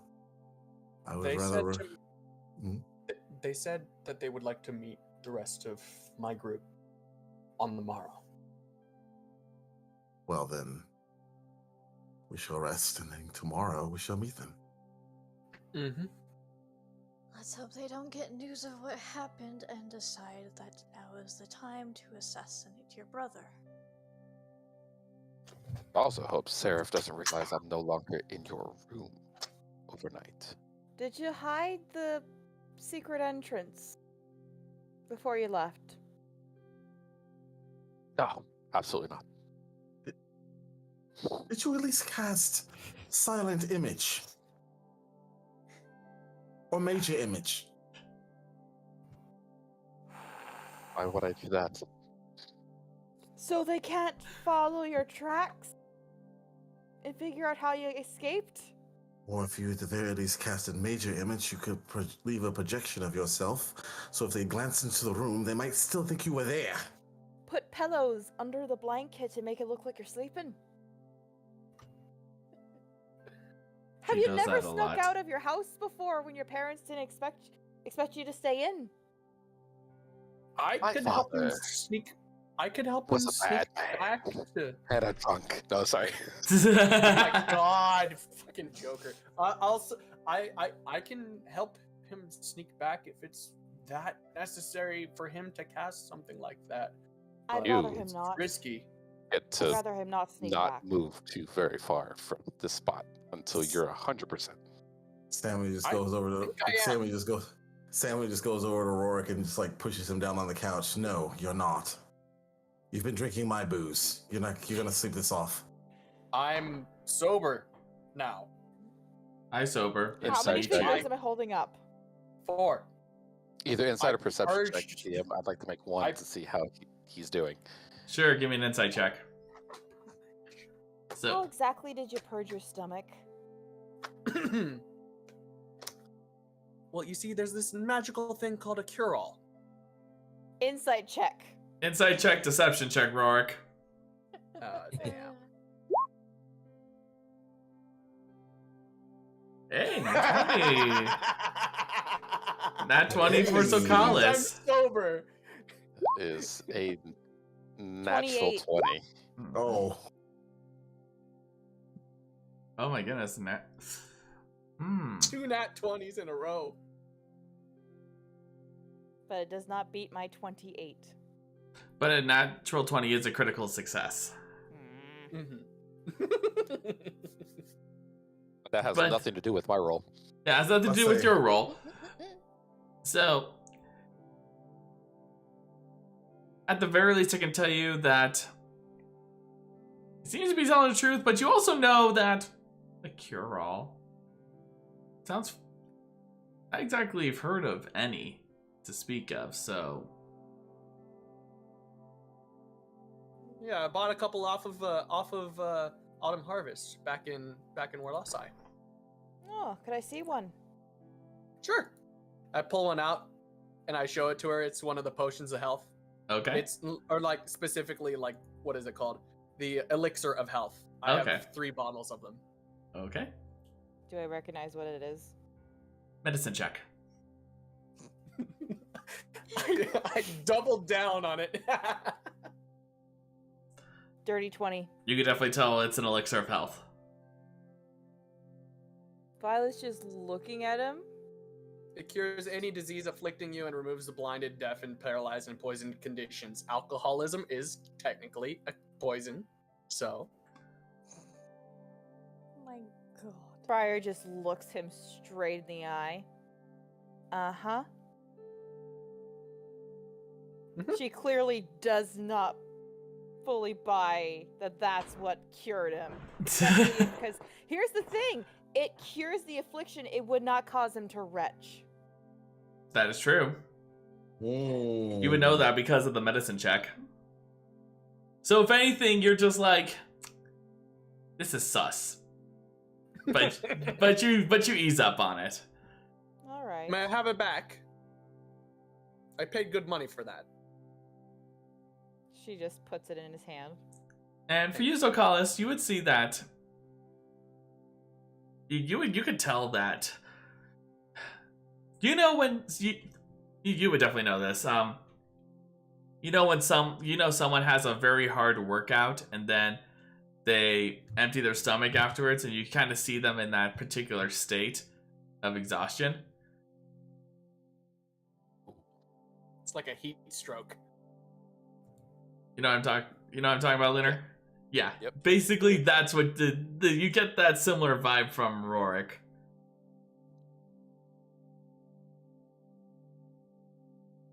Like he just did something serious. Anyway, like I said, I am sober. Completely. And you hear from Aeon. Hi, sober. Nice to meet you. My God. Damn. He's making puns now, so he must be tired. Samiel looks to everyone. I'm casting Tiny Hut. We're getting some rest. Whoa, why are you casting that in my home? Samuel sits up and turns to Talos. All right. Do you want to be asleep when they decide to barge in because they realize that this one is no longer in my room? I mean, is there any other place where At we can least hide don't where they destroy don't the expect us? furniture, please. You can cast this without destroying your furniture. Thank you. I paid good money for this. Actually, no, I did not. I just stole this from that one brothel, but that's besides the point. I don't think Do you own anything here? I do. They used to belong to someone else, but it's not mine. Would Samiel even know which brothel you're speaking of? Excellent question. Samuel looks around at the furniture and just kind of like shakes his head. And it's just like he doesn't really say anything at this point. He's still like mentally not completely here, but he's there enough to like think tactically. He's done with Talos' BS. Yeah, he's right now. He's just basically in just like focus mode right now. Mm-hmm. So he's gonna cast Tiny Hut just to make sure that if someone does show up in the night, then they're at the very least the domicile is somewhat protected. Casting Tiny Hut in a tiny hut. I resent that remark. Oh dog, I heard you like Tiny Hut, so we found a way for you to cast Tiny Hut while you're in a Tiny Hut. So I'm assuming everyone's going to sleep then? Yeah. Okay. Before we do, Roric is after Tiny Hut is cast. He's gonna approach Samiel and say, "Hey, sorry to hear about Father." Samiel looks to him and just kind of stares off for a moment. Thank you.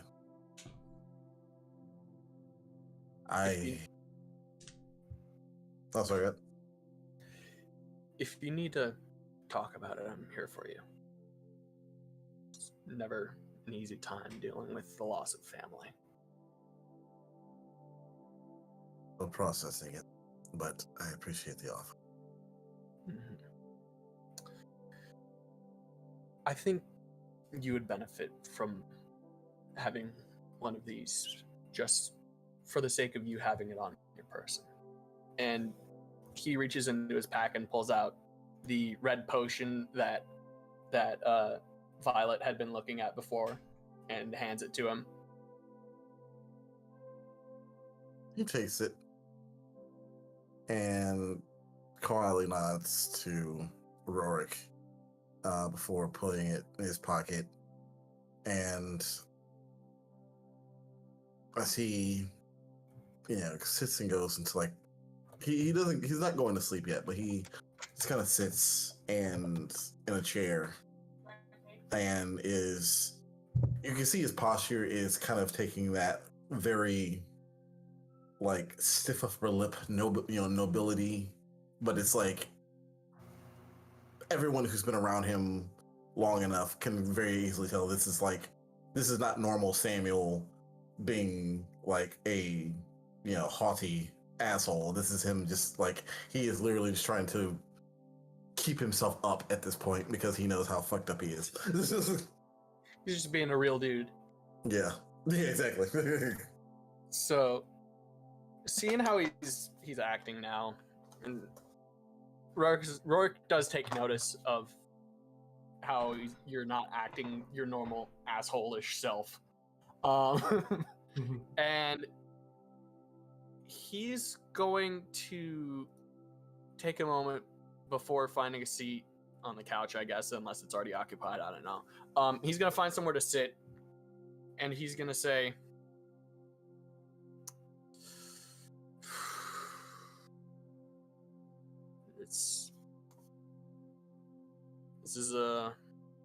It's definitely not a good situation having to deal with the Cambion again. I thought we dealt with him back in Delarim, but somebody needs to put that bastard back down in the Nine Hells.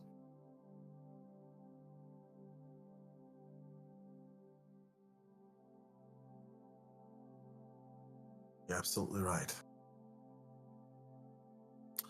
And if there's a way to get your brother out of whatever pact he's made, we'll try.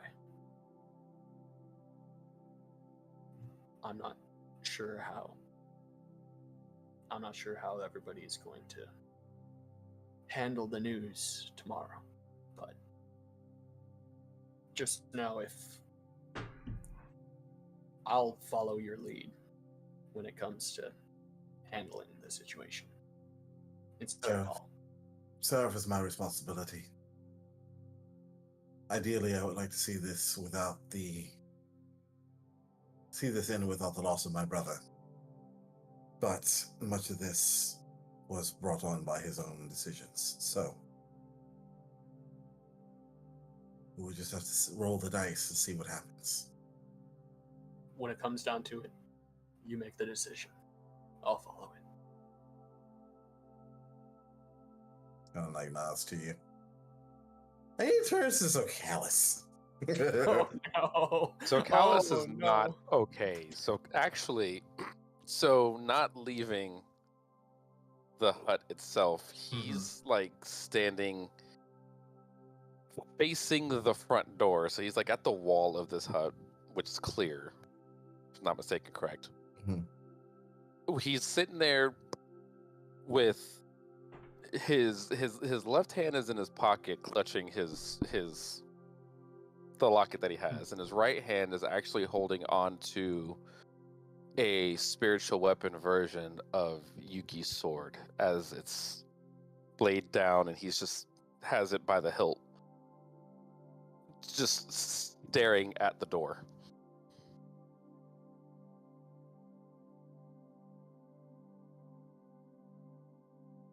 Samuel's gonna go over to Zokalis and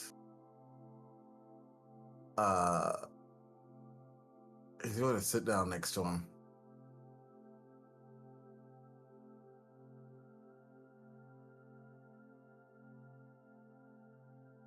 By everything that has happened between us, even the parts that you don't remember.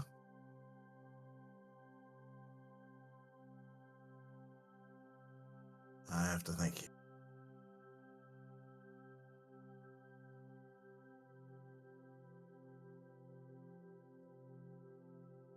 What? You did that there for my father. For me.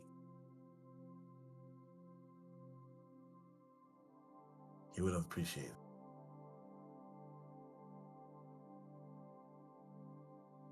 Especially if we weren't able to change him back. Never got to this point to begin with. Your father, more of a father figure to me than my own father was. And you, the annoying brother that I never had. He should have never been put in this situation.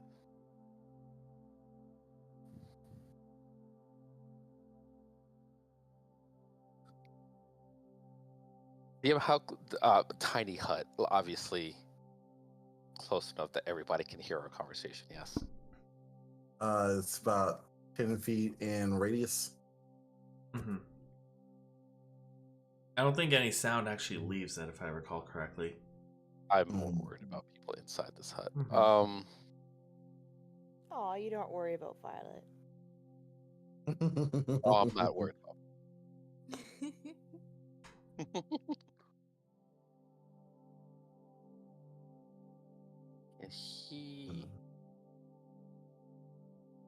Can he respond for message, or is it just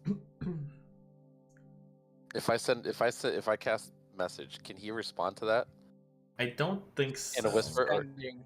That's sending. Sending has sending. the response come back. Mm-hmm. No, but I mean, if you respond, I mean, Samiel, you ever would think that Zokalis would know Samiel not well enough at this point to pick up on, at the very least, like subtle gestures, like if you just like, you know, a nod or something. But he looks at him and looks down at his hand and looks back to him. But whose hand? Your hand or my hand? Your hand. The hand where your symbol is at. It's on my wrist, but yeah, okay. Okay, sorry. And he makes eye contact with you via message, so he is whispering, "The bloody fucking Baron." So Samiel lifts his head up and then looks over to Zokalis.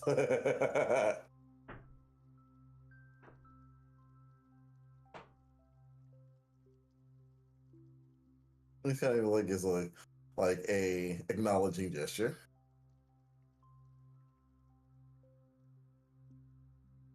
I think that's a cantrip. He's going to be just as quiet as possible. Continue doing this. Apparently, the Cambion worked for him at some point. He's not very happy that you made a deal with him. He's been around for quite a while.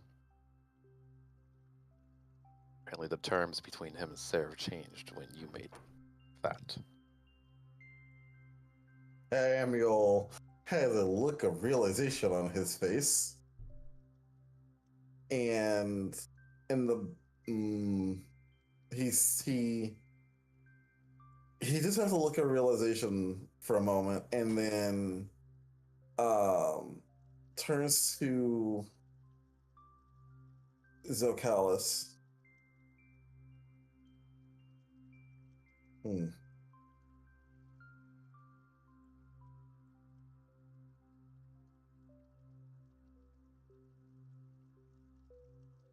And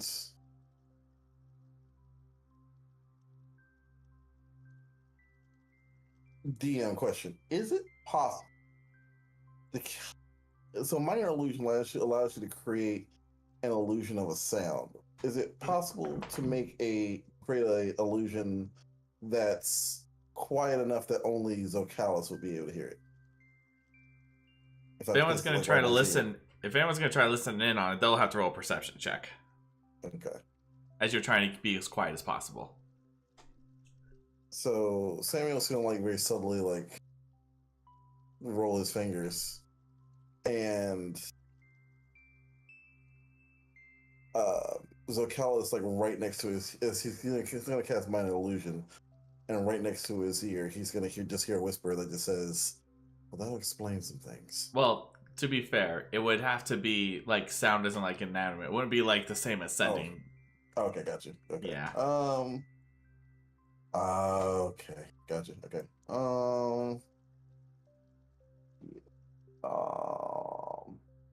Let's see, convey this. He's going to.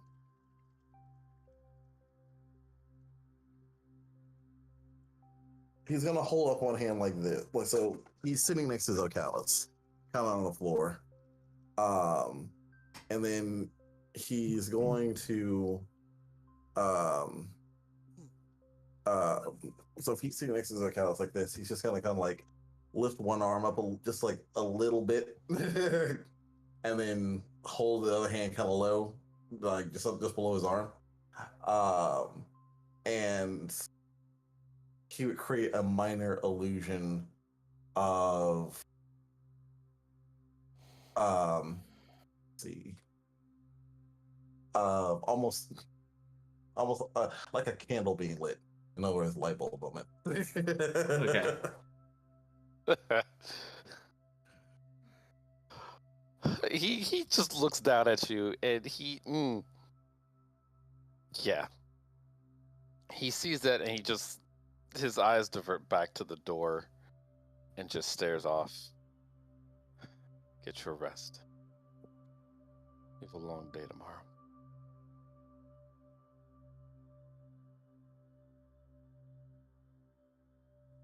Indeed. And he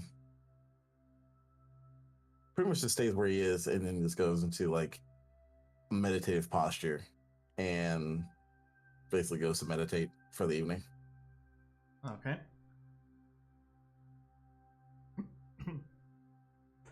What of the rest of you?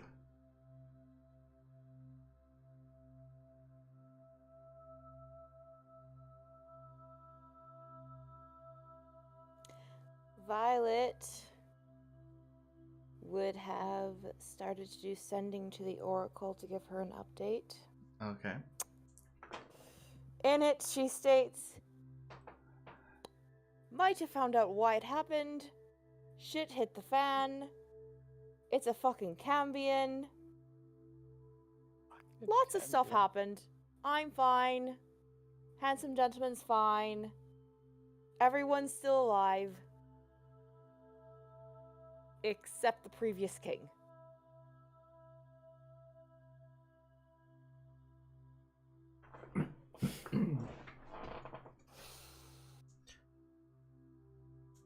Takes a moment before you hear.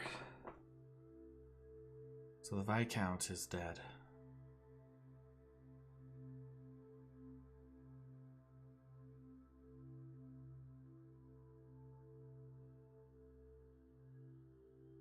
The situation is now on a dagger's edge.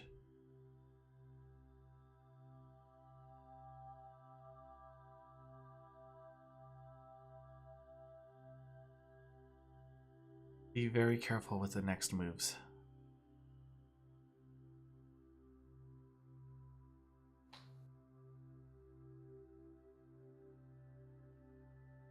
And that's all there is to the ascending.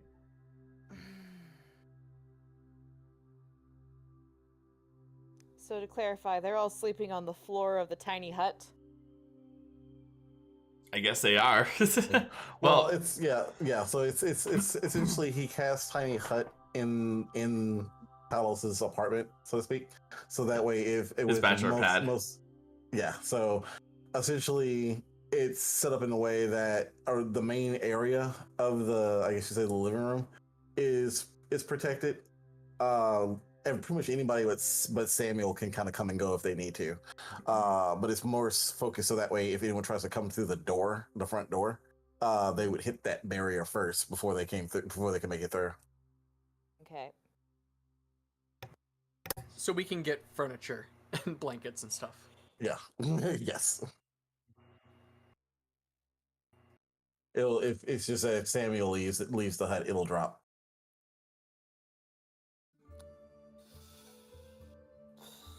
Violet's just thinking, partially, they don't technically need to be there.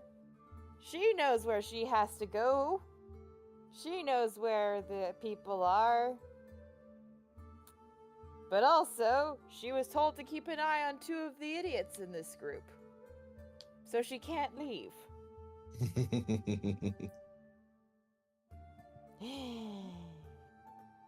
So she's just sitting in the hut, probably with her back against one of the walls.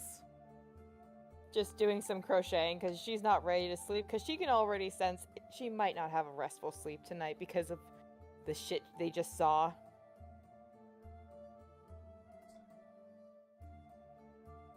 Looks at her handsome gentleman. Who is not inside the hut? Of course he's not inside the fucking hut. Though you see that he's actually in the, like right outside of it, right beside the, like kind of like leaning against the corner, just pretty much almost like he's standing guard near the entrance. She pokes her head out of the hut because she heard that sound doesn't travel through. You better get some sleep too, you know. Yeah, I sent you a message. Okay. His helm turns to look at you. And, duly noted, Samiel. Before he says,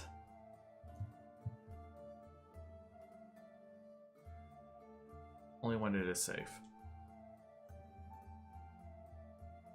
She gives him a very blank look. And I say again, you better get some sleep tonight. He continues to lean against the wall, just turns back to look at the door. You can tell that from your passive insight and knowing him that he's just like, I am avoiding eye contact. She's giving him the disappointed mom look. If I find out you didn't sleep tomorrow, we're having words. And not the fun kind. There's the fun kind? Like, it totally went over his head. You could tell. She brings her head back in as if she seems to be done with the conversation, but she goes back out and she just like chucks one of the balls of yarn at his head. Bing!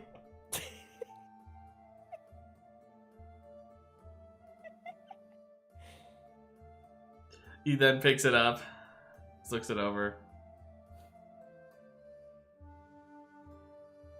And he looks back to the hut. Are you still peeking out? Yes. So the disappointed mom look. Looking at the ball of, he looks to you as he's holding the ball of yarn. Opens his satchel, puts it in, keeps eye contact with you. You're lucky I like you. Get some sleep. And she then goes back into the hut.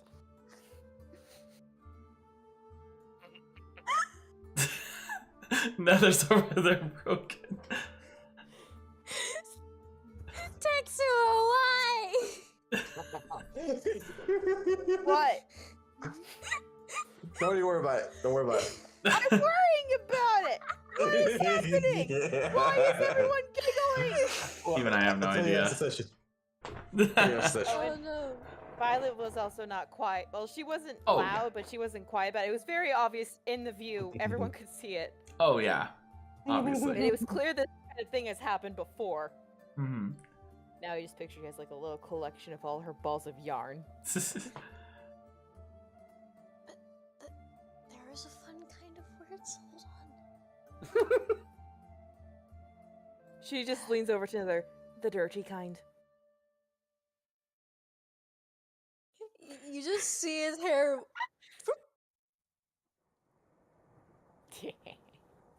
Too easy.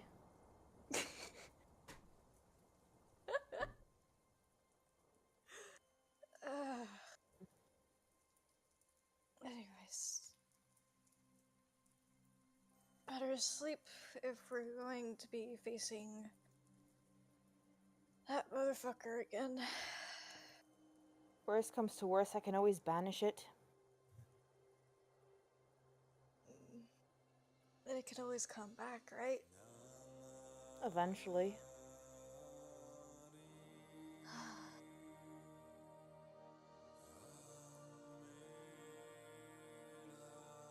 Well, I guess it coming back eventually is better than it just escaping again.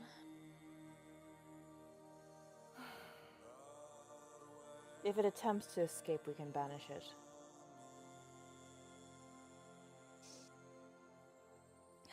Hopefully it doesn't come to that. Indeed.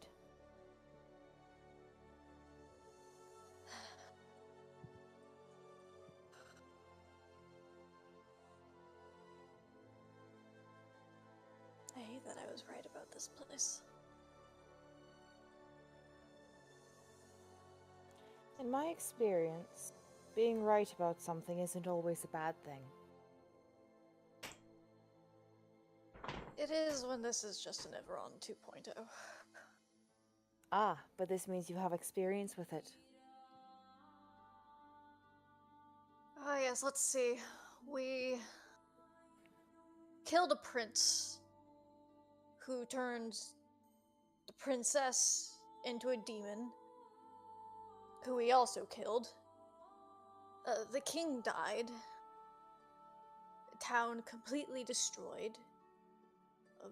Not completely, but for the most part. Serious rebuilding. The only pro was that we were able to put the rightful queen onto her throne.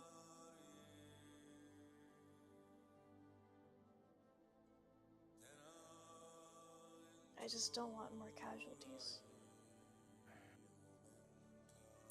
Violet stops crocheting for a moment, placing it in her lap.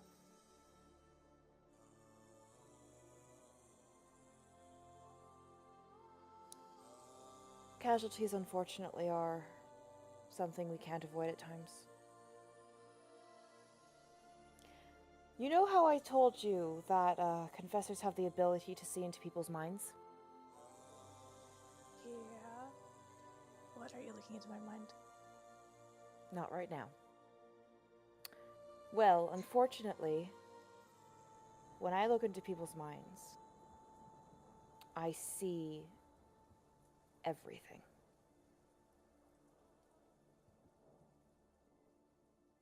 I see every I see every dark deed they've ever done, every nefarious plot, every horrendous deed. And I have an eidentic memory. So I remember all of it. I don't know if that should be a good thing or a bad thing. It depends. I can remember word for word every single thing on that letter that Samiel showed me. I remember faces very well. I can read a book within 2 days and be able to recite it for a month. I also remember the faces of the children that were slaughtered from one person.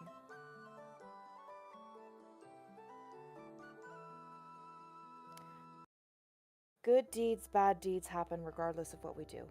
Casualties are going to happen regardless, whether it's from disease, murderous plot, cambions, tentacles, whatever. The important thing is we take away the experience.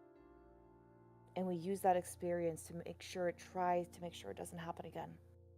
And it's happening again here. But you have that experience. And with that experience, hopefully we can stop it before it gets to the point of so many viscounts and rulers dying.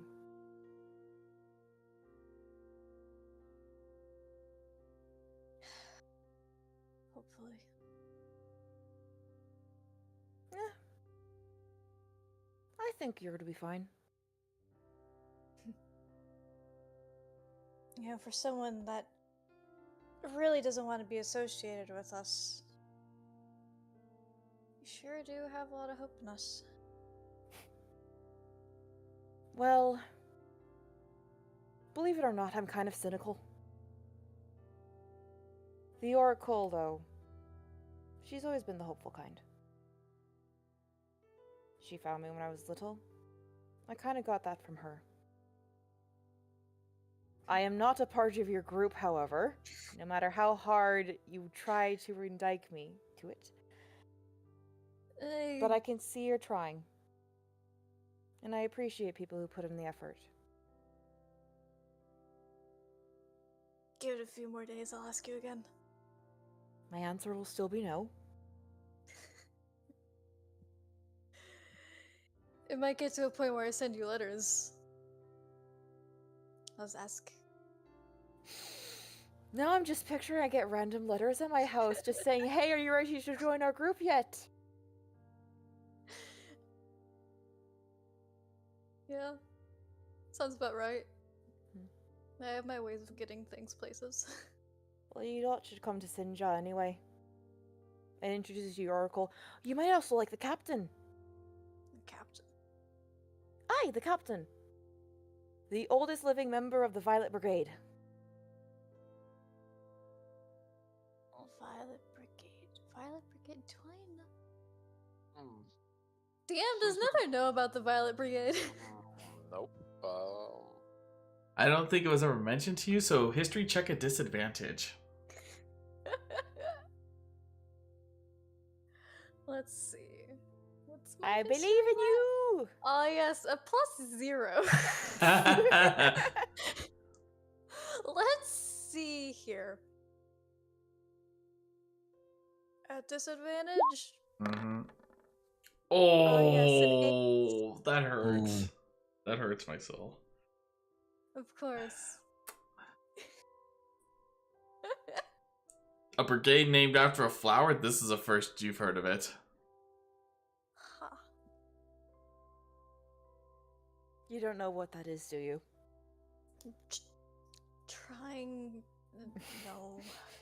It's alright. The Violet Brigade was the brigade led by St. Callan. Oh, that's who Hati follows. Aye, and myself. Right, the tattoo. The captain, as I so affectionately call him, is the oldest living human member of the Violet Brigade. He just turned 103 2 months ago. Jeez, that is ancient for humans. Aye. Good old soul. He wrote a book about it, actually.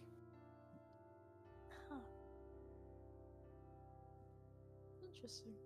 Mm-hmm.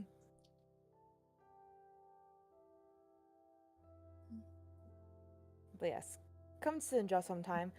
Maybe you can somehow change my mind, or at the very least somehow get the Oracle to convince me that this would be a good idea.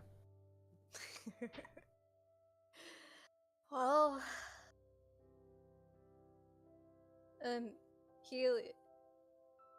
he has his hands wrapped in just cloth, and he just looks at his right palm clothed, but he knows what he's looking at.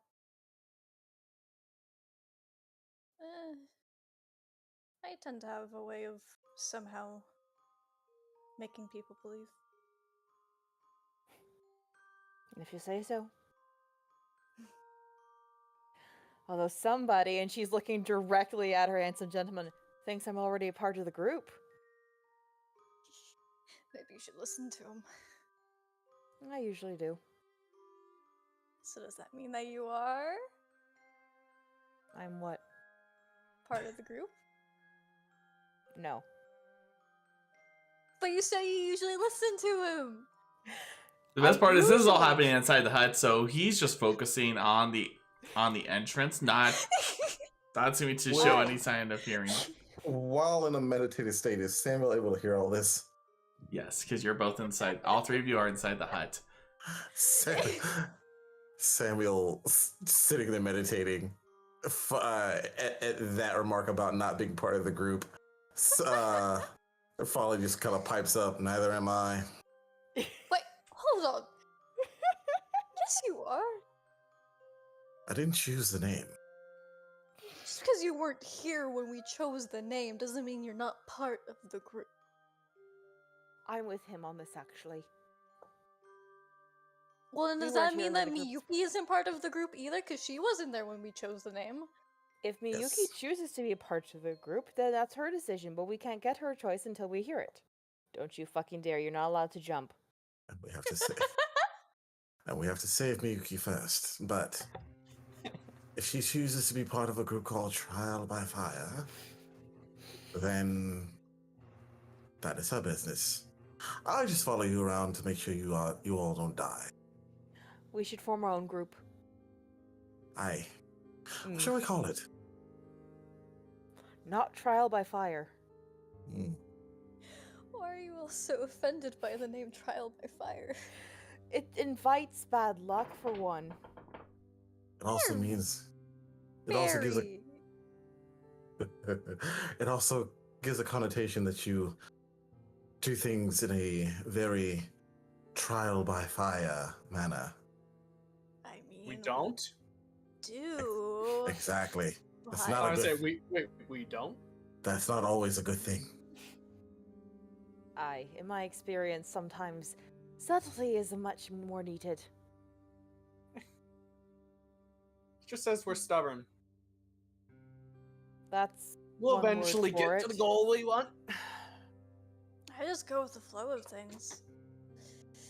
Then you should have been down the named yourself the river's edge or the river's bed if you go with the flow with things. But no one here uses water. Zokalis uses fire. I'm fire. Samuel just shakes his head. He's still meditating, eyes closed, but he just shakes his head. Violet, Roric. what do you think Aye. of... What do you think of the Violet Shadow?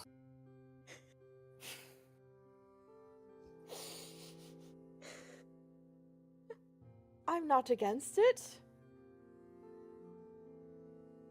But I have to ask why?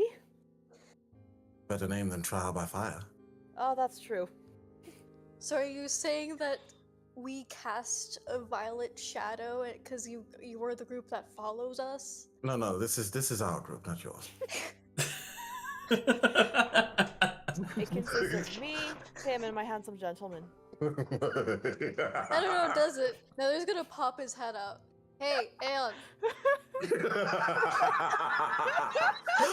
Slowly turns his head, look towards you. Do you want to be an honorary member of Trial by Fire?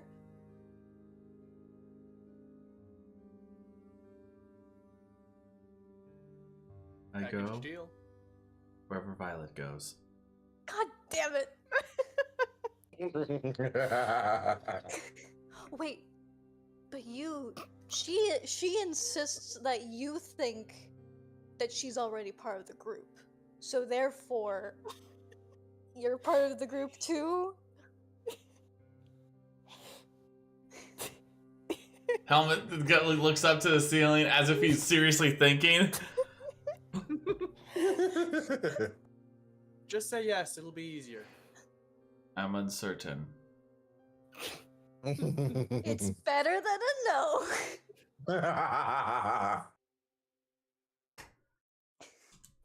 For the first time since all this shit has broken out, you see the slightest bit of a smirk come over Samuel's face before it fades. If anyone's looking at Violet, when he said, "Where Violet goes, I follow," she actually has possibly one of the warmest smiles on her face since the whole thing started. It's cute. What? Oh, no, nothing.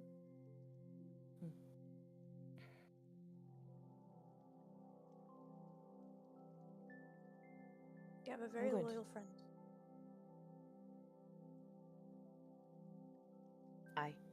He is very loyal, yes.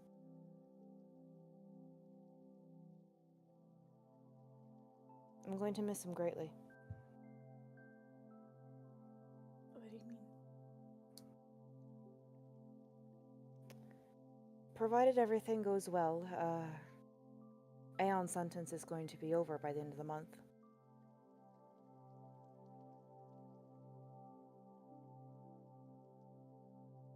So why would that mean that he can't be with you anymore, though? I'm not saying he can't be with me, but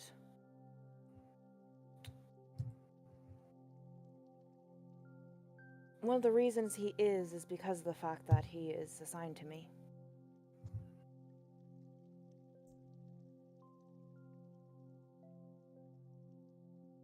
He is free to do whatever he wishes afterwards. And although I am one of the kinder ones to him, he is free to do what he pleases. And what makes you believe that he won't use that freedom to follow you?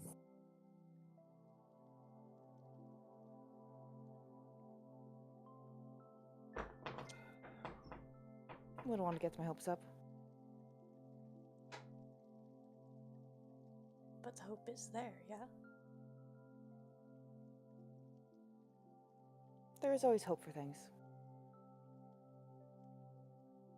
Getting your hopes up for someone that you care about is always the right thing to do. Something my father used to say. Now you lot are starting to sound like the Oracle, and she has like the look of like a kid that's heard this same sentence spoken to her like a million times. With great power comes great responsibility. Oh, I wish it was that one.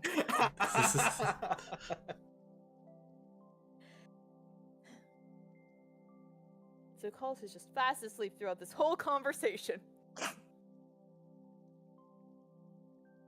Well, let's make sure that this last mission, then, something at least memorable. Aye. I'm sure it already has been, but... Well, yes, we managed to travel with a group of idiots, so... And apparently are starting our own group. Man, this just means that there's gonna be a subgroup within the group. Like, wait, you're still part of... It's... Are you basically saying this is basically the difference between the Confessors and the Exorcists? Yes. Bloody petals. How about that? I like that, actually. Bloody petals it is. There we go. You're gonna make a plant-themed group name and not of me in the group. Yes. While you guys are conversing, Violet, you'll notice that Aeon moves around the hut. He goes right to the entrance. Then looks in at all of you. Sleep. And then goes back. She pokes her head out. You first! Stops and turns and looks. Only when you sleep.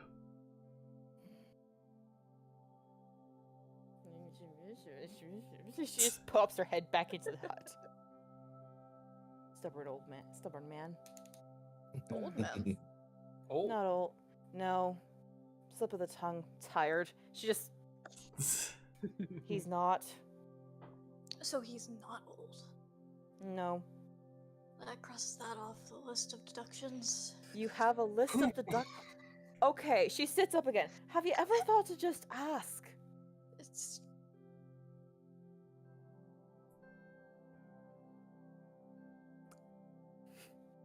harder than one might think.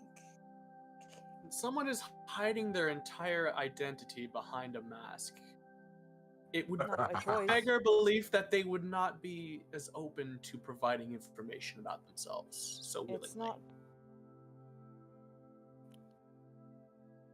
You've never dealt with repentance before, have ya? Only once. A harsh and resounding no. Do you know about... Actually, So you don't know about the rules surrounding them? Nope. Would Roric, given his time in Delarim? History check. I'm not even gonna make a history check. You lived in Delarim too. You spent more time there than Roric did. Yeah. 7. You don't really know, but what you do know is the fact that anyone who was repentant, you stayed away from them like a plague, and that's what everyone else did as well. Yeah, Nether didn't really deal with bothering the Inquisition or anything, So- unless needed to. But... So Roric just shrugs his shoulders for a moment, before just saying, "They're a bit of a cultural phenomenon, I guess." I am aware of how they are treated. By civilian and by exorcist alike. Adding that to the list of why you don't like them. Oh, there's...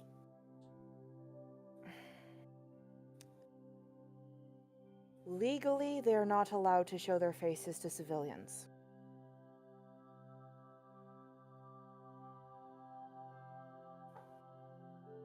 But we're not just civilians. Are you a part of the Order of Exorcists or Confessors? We're honorary Inquisition? Dungeon Master, does that count? It does not. It doesn't count. God damn it. So he jumped again. Don't think you can act cute to get at it. He was just like, Mom, stop. Mom, stop. I'm a big The boy. I sass. can handle myself. I'm a big kid now. So, is Talus asleep yet, or is he just hibernating? He's out of it. He's out like a light. He's out like a light. All right. And I'm assuming Zokalis is. And I mean the character. I don't know about the player. He might be out too. He might. He took. Okay. So I'm gonna look at the two of them and just be like, I'm feeling a bit jealous about of them right now. I think we need to rest up so that our minds are sharp for the meeting tomorrow. Alright, meeting. So that people don't go assassinate other people. Ideally. Ideally. Well, Violet looks down at I- her crocheting, realizing she's running low on the ball of yarn, and the one that she threw. the one she threw was the one she needed next.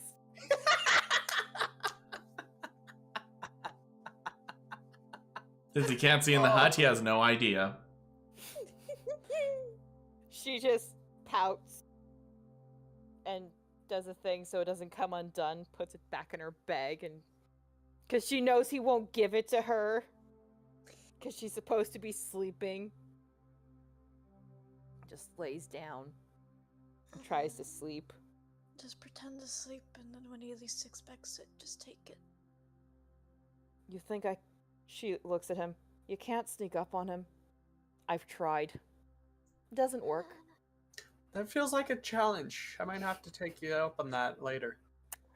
It will The be stakes are less high. hilarious to. It'll be hilarious to watch. Mm-hmm. I will remind you that he did crush a Goliath's wrist just for insinuating that I was a prostitute. Oh, that's why. That makes a lot more sense.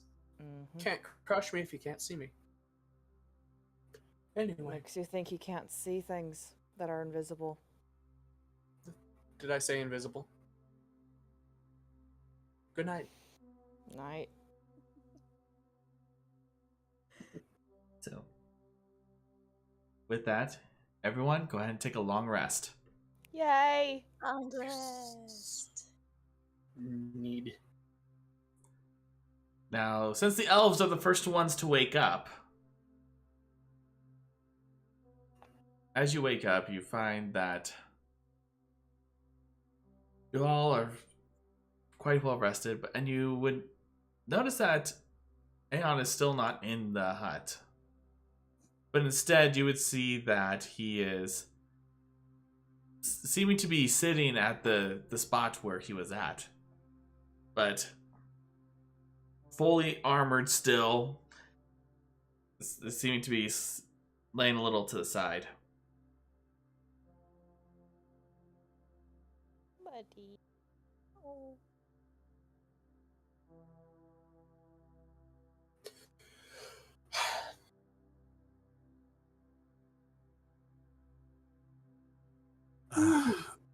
Samiel sits up, looks around, sees just kind of looks around at everyone. He's gonna turn to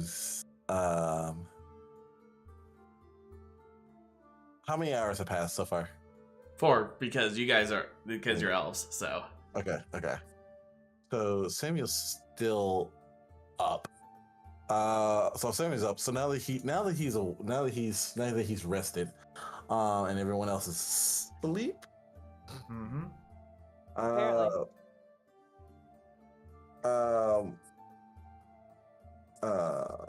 He's going to. Can I do an insight check to see who all, just kind of like a broad insight check to see who all is asleep? For that, just give me a perception. Perception. Perception. Oh, 15. So the only ones that are asleep right now are Violet, Nether, and Aeon.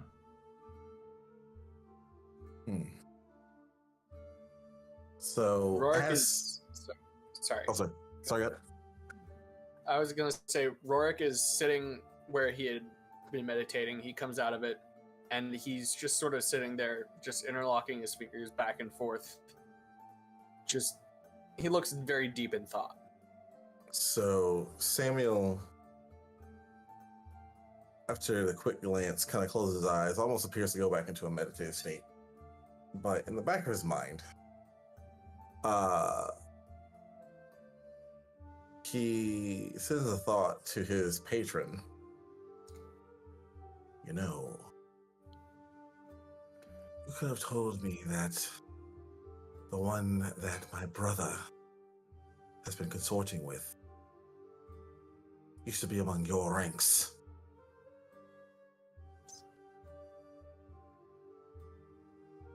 Say that.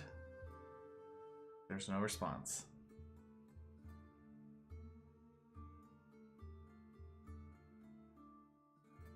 He's still like mutters that out of his breath. Mm-hmm.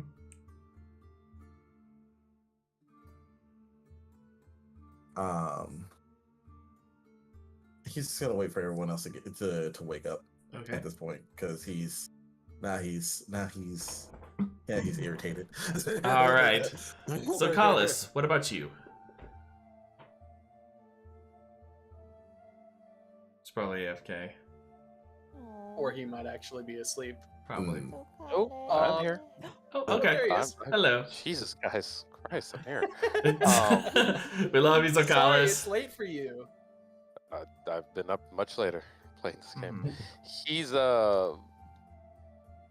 he just woke up. He's just still staring off. He's ready to go. If it wasn't because he knows that he would probably get bitched at by everybody, he would have already left by now. So he's pretty much just back at his spot, staring at the door, waiting for anybody to walk in. And as you're staring at the doorway, wait you for the just rest of the see party this. You just see the sleeping form of Aeon just nearby, still fully in his armor. It almost looks like a scene from like a Dark Souls where they're sitting at like the fire. Pretty much. Yeah. What is Talus doing? Because Talus is up too, I guess, right? Yep. You see, Talus is actually busy being rather quietly cleaning up all the bottles that y'all had consumed the night before, last night. I'm gonna go join him and help him clean up from the revelry last night. Oh, okay. Try and get my mind off of what I've been thinking of. Mm-hmm.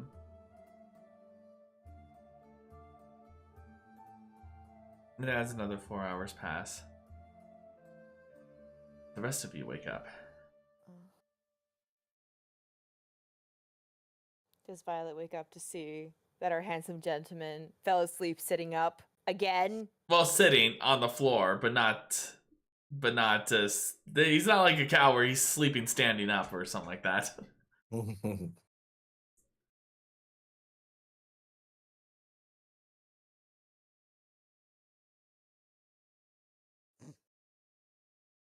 It's still kind of impressive being able to sleep in that armor.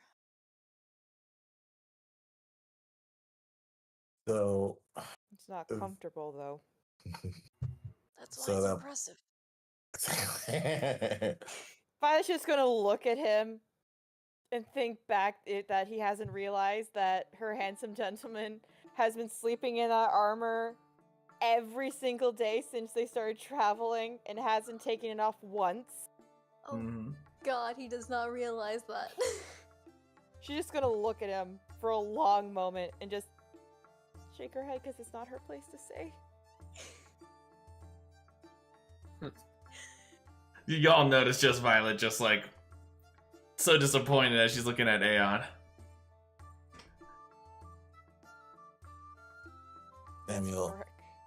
With that 20 perception, does anybody who was present snore during their sleep? The only one who's still asleep right now is actually Aeon. Mm-hmm. Is he snoring? No, but you do hear a bit more of a heavier breath especially since he's still fully armored. Mm-hmm. Okay.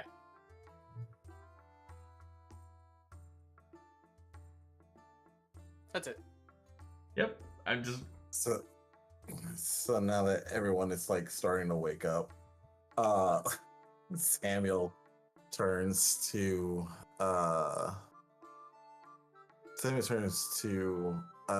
Zokalis.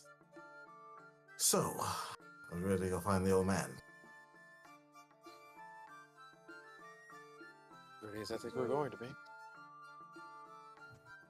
Well, let's go grab him so we can go get Miyuki back. Hopefully, not kill my brother. He says that with a slight bit of like, he doesn't want to kill him, but he does want to beat the shit out of him. Yeah. Yes, Violet.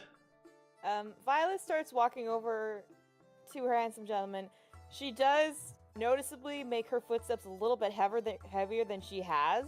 Mm-hmm. Because she knows what happens when you try and sneak up on her handsome gentleman, and she doesn't want a repeat of what happened last time. Okay. And then she just gently places a hand on his shoulder and gives it a slight shake. And he's just slowly... You just see the armor slowly move as if he was saying upright. Turns, looks... Then sees you, Violet.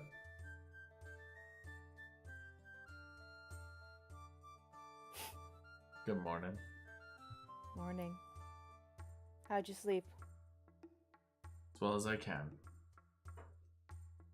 You could have laid down. I don't trust this place.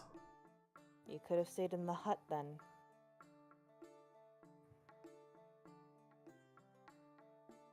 Perhaps. Too much talking.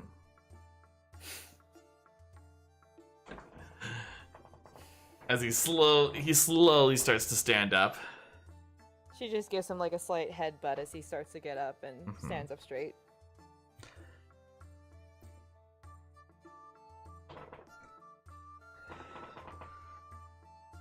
He looks to you, then looks to the others who are now fully awake. And just stares quietly, not saying a word. He's not a morning person. cool.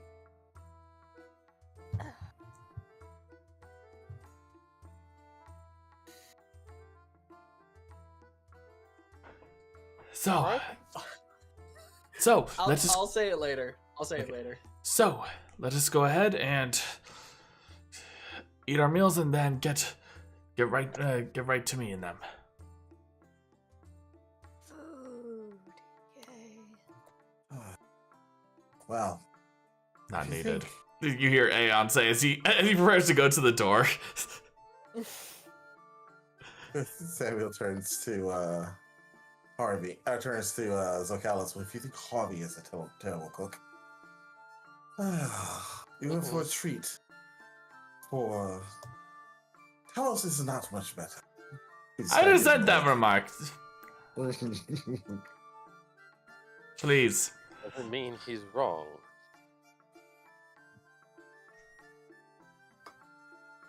Just for that, I'll make sure you both get the scraps. Like old times. I mean, just reaches in his pocket and just kind of like defiantly pulls out a bar of rations and just takes a bite. I'd rather eat rations. My God. And then you just see Talos as he looks towards Aeon as he's pointing, because you see that now he has a pot going of something that have some sort of stew, perhaps. You don't know. You didn't look inside. You don't want it. Ooh. At least Samuel's Zokalis don't want to. But No. he points with the one spoon at Aeon as he's approaching the door. He says, You will eat before we go. And Aeon just turns and looks and just says, It is not necessary.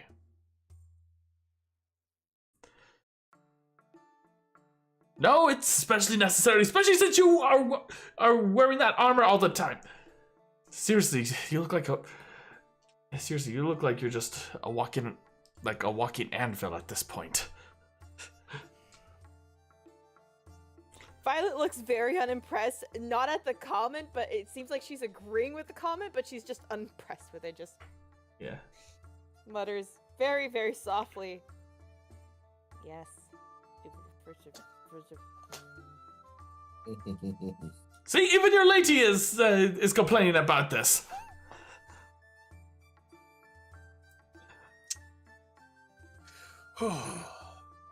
So, Samuel. Hey, Violet, you have something? Do you look like you have something to say? Violet just freezes as if processing and thinking, is the Oracle here? Why am I hearing this here? Yes, Roric. so Roric hearing it, he thinks he needs to interject to lower the tenseness, I guess. And he goes, "Hey, Talos, perhaps you could, one tree hugger to another, you could show me some of your tricks around the kitchen. It would be nice to be able to prepare nicer meals for this lot." You just, for a brief moment, Roric, you see a glint in his eye. And he says, "Oh yes, and I'll be certain to teach you Samiel and Zokalis' most favorite recipes of mine." I sense trickery afoot. You see Samuel remembering something, and you see him just kind of like very subtly like grab his stomach, just like, oh God. Well, do show. At that point, Samuel just walks outside. And we have lost him. We've lost one. So. Can't find the way there without us. Mm-hmm. So, well, we'll go ahead. Let's see. If I went with him, maybe. So, with that, we will go ahead and end session there for tonight. Oh man, well done, everyone. Yay! Yes. So, thank you. So as I mentioned before, the next time we will be having session will be. It's going to be June 2nd. So, thank you so much, everyone, for hanging out with us tonight. It's been awesome having you all here. Please stay safe, stay healthy, and we will see you all again next time. You have a good night. Oh, June 9th. June 9th. June 9th? Oh yeah, that's right. It's June 9th.